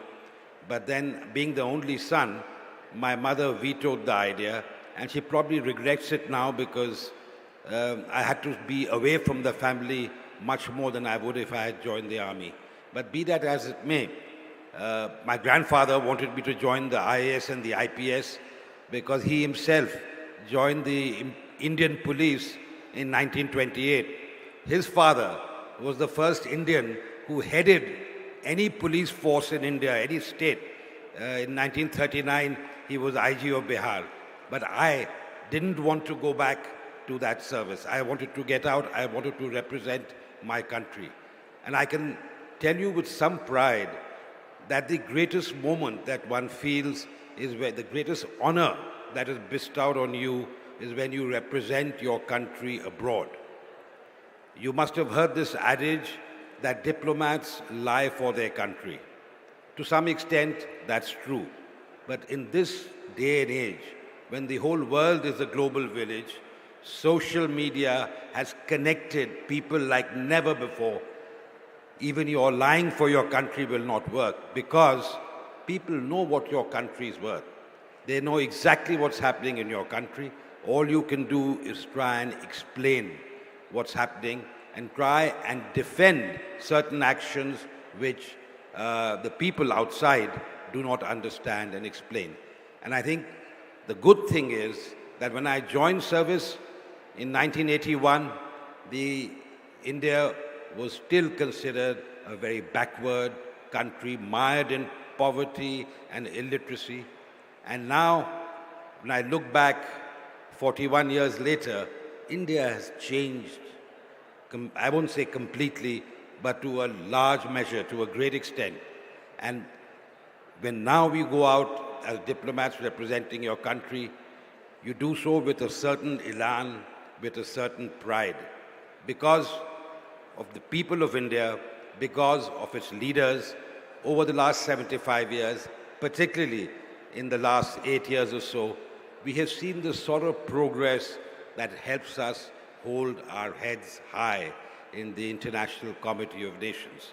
But we can only do that if in India itself we progress. And I realize that the last mile delivery, my batchmate is now the CEO of Niti Aayog, and he tells me what a challenge it was for him to implement the Swachh Bharat program. But when you have some of you are joining the IAS, some the police, and some the other central services, you will realize that till the tier from the last person on the line, the last person, the poorest person is wiped, India will never be really, truly great. And I think that's why all of you, those who have qualified in the civil services, and those of you who aspire to join the civil services or any other profession of your choosing, because every profession is noble. And I think whatever you choose to do, the spirit of service, of social service, is extremely important. And I think in any profession, you can still not only serve the country, but serve the people to the best of your ability. As long as you maintain that idealism. It's not easy, because maintaining idealism over a career spanning 35, 40 years is never easy. But the only advice I can give you is that try and maintain that idealism. Try and maintain the humility that you had. And always remember that you represent a great nation, a nation with tremendous civilizational heritage. The patrimony that we have been bequeathed is something that you should not forget. And I think the venue, the MIT World Peace University and the School of Government, etc., is an embodiment of that ancient tradition, the tradition of the Gurukul. And yet, it has brought in elements of modernity, of science, and it done it so well that the students who are studying here should consider themselves very fortunate. In my time, when we were students, we never had these opportunities. But I think all of you must then take full advantage of the opportunities that are available to you. I would also like to wish the qualifiers to the UPSC Civil Service exam all the very best, because as you embark on a career in the service of the nation, you will realize as you go on how difficult the task is, and yet if you are motivated and you are dedicated, I'm sure you can achieve even that little contribution which you might think is a little contribution is not exactly little. Because when you're out in the villages, when you're out in the rural areas, if you're able to build a school, if you're able to alleviate poverty in a particular village, if you're able to ensure that the highway connects, if you're able to ensure that a bank account is opened, I think you'll be doing tremendous service. So I don't want to hold you back from your lunch and from the other engagements after that, the program that has been laid out for you. But all I can do at this stage is to wish all of you all the very best, all success in your future endeavors. And I'd like to thank the World Peace University for affording me this opportunity. Thank you, and Jai Hind. Thank you very much. Yashvardhan Kumar Sinha, thank you very much for your thoughts. It is really our honor and privilege to listen to the words of wisdom. He has experience of more than 37 years in the capacity like Joint Secretary, Additional Secretary, and he has dealt with the issues of Pakistan, Afghanistan, Iran, and many more. I'm sure his words would be beneficial to many, many of us. Similarly, today, I don't know how many, there are so tall personalities sitting on the dais today. Talking about Dr. P.K. Ramachari, who just completed his term as the advisor of Rajya Sabha on 10th of August 2022. And he would now be going back on the special request from the government of Andhra Pradesh for advising the assembly of the Andhra Pradesh government. It is indeed our privilege to have people like them on stage today. My friends, I'm now going to request one candidate who has joined us just now, and we would not like to miss the opportunity to felicitate him. I would like to request to come up on stage All India rank 32, year 2021, Anay Navandar. I request Executive President Sri Rahul Karad and dignitaries on the dais to join hands to felicitate him.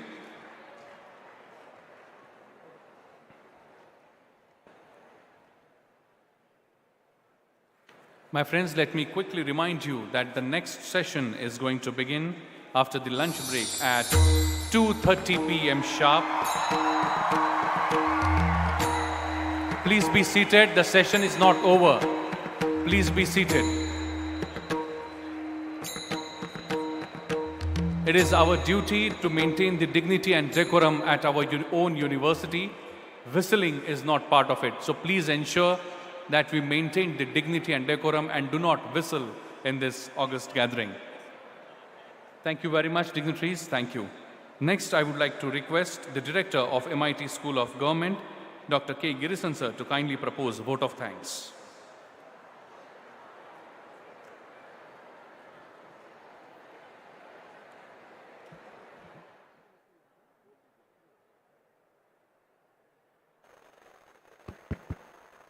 Good afternoon, all of you. We are already behind the schedule, so I'll be very short and brief. I have a reason to be here. Expression of gratitude is an important part of the ethos and traditions of India. And I deem it as a great privilege to be here to deliver the vote of thanks to all those who have assembled here in the 13th felicitation ceremony for the UPSC Qualifiers and Social Leadership Development Program, which is conceived with the guidance of Sri Vishwanath Karat and Sri Rahul Karat and operationalized by the MIT World Peace University team.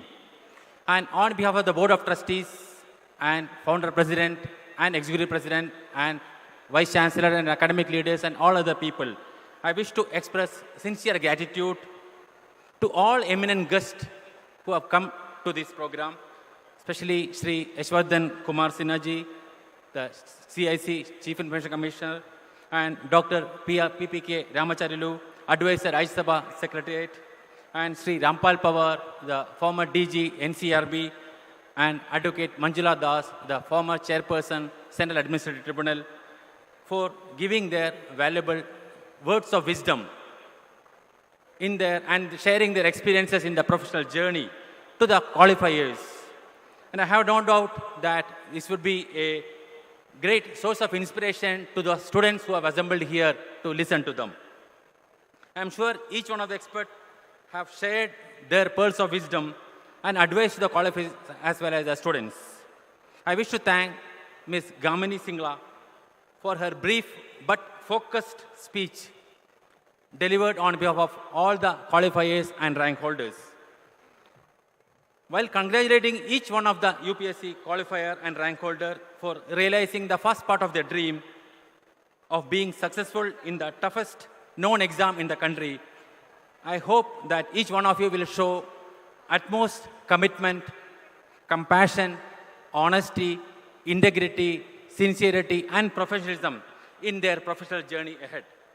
And I also wish that each one of you will have your ears to the ground to understand and to listen to the grassroots issues, and also to keep your head high to understand and intervene into the larger issues.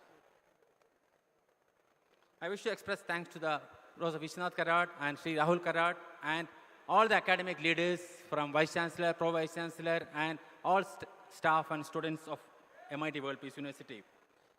And I wish to take this opportunity to express and say that this is a journey, and especially for the students of MIT World Peace University, this is going to be an academically enriching and personally satisfying and professionally beneficial journey to all of you. And thank you all. Thank you very much, sir. I request Dr. Girisan sir to kindly join the group photograph. On your seat, please.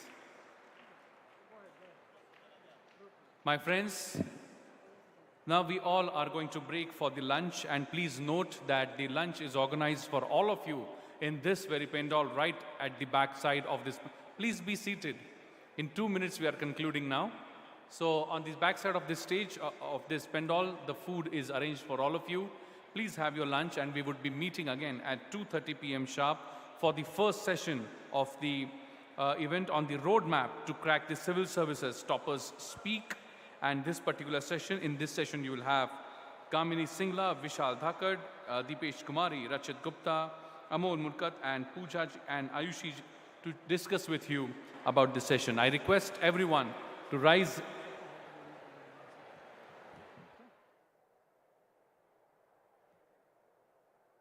I request everyone in the group photograph, if they can please stay for a moment.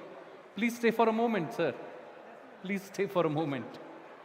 Thank you. If I may request everyone to join your hands, it will be a very, very important photographic moment. I request everyone, if you can please join your hands so that we can capture this moment once again. Thank you very much. I request everyone in the audience, if you may please rise in your seats for national anthem. Please rise in your seats, everyone in the audience, on the stage as well, for national anthem, please. जनगण मन अधिनायक जय हे भारत भाग्य विधाता पंजाब सिंध गुजरात मराठा द्राविड उत्कल बंगा विंध्य हिमाचल यमुना गंगा उच्चल जलधि तरंगा तव शुभ नामे जागे तव शुभ आशीष मांगे गाहे तव जय गाथा जन गण मंगलदायक जय हे भारत भाग्य विधाता जय हे जय हे जय हे जय जय जय जय हे भारत माता की वंदे वंदे वंदे. Thank you very much. Dignitaries on the dais, off the dais. We will meet sharp at 2.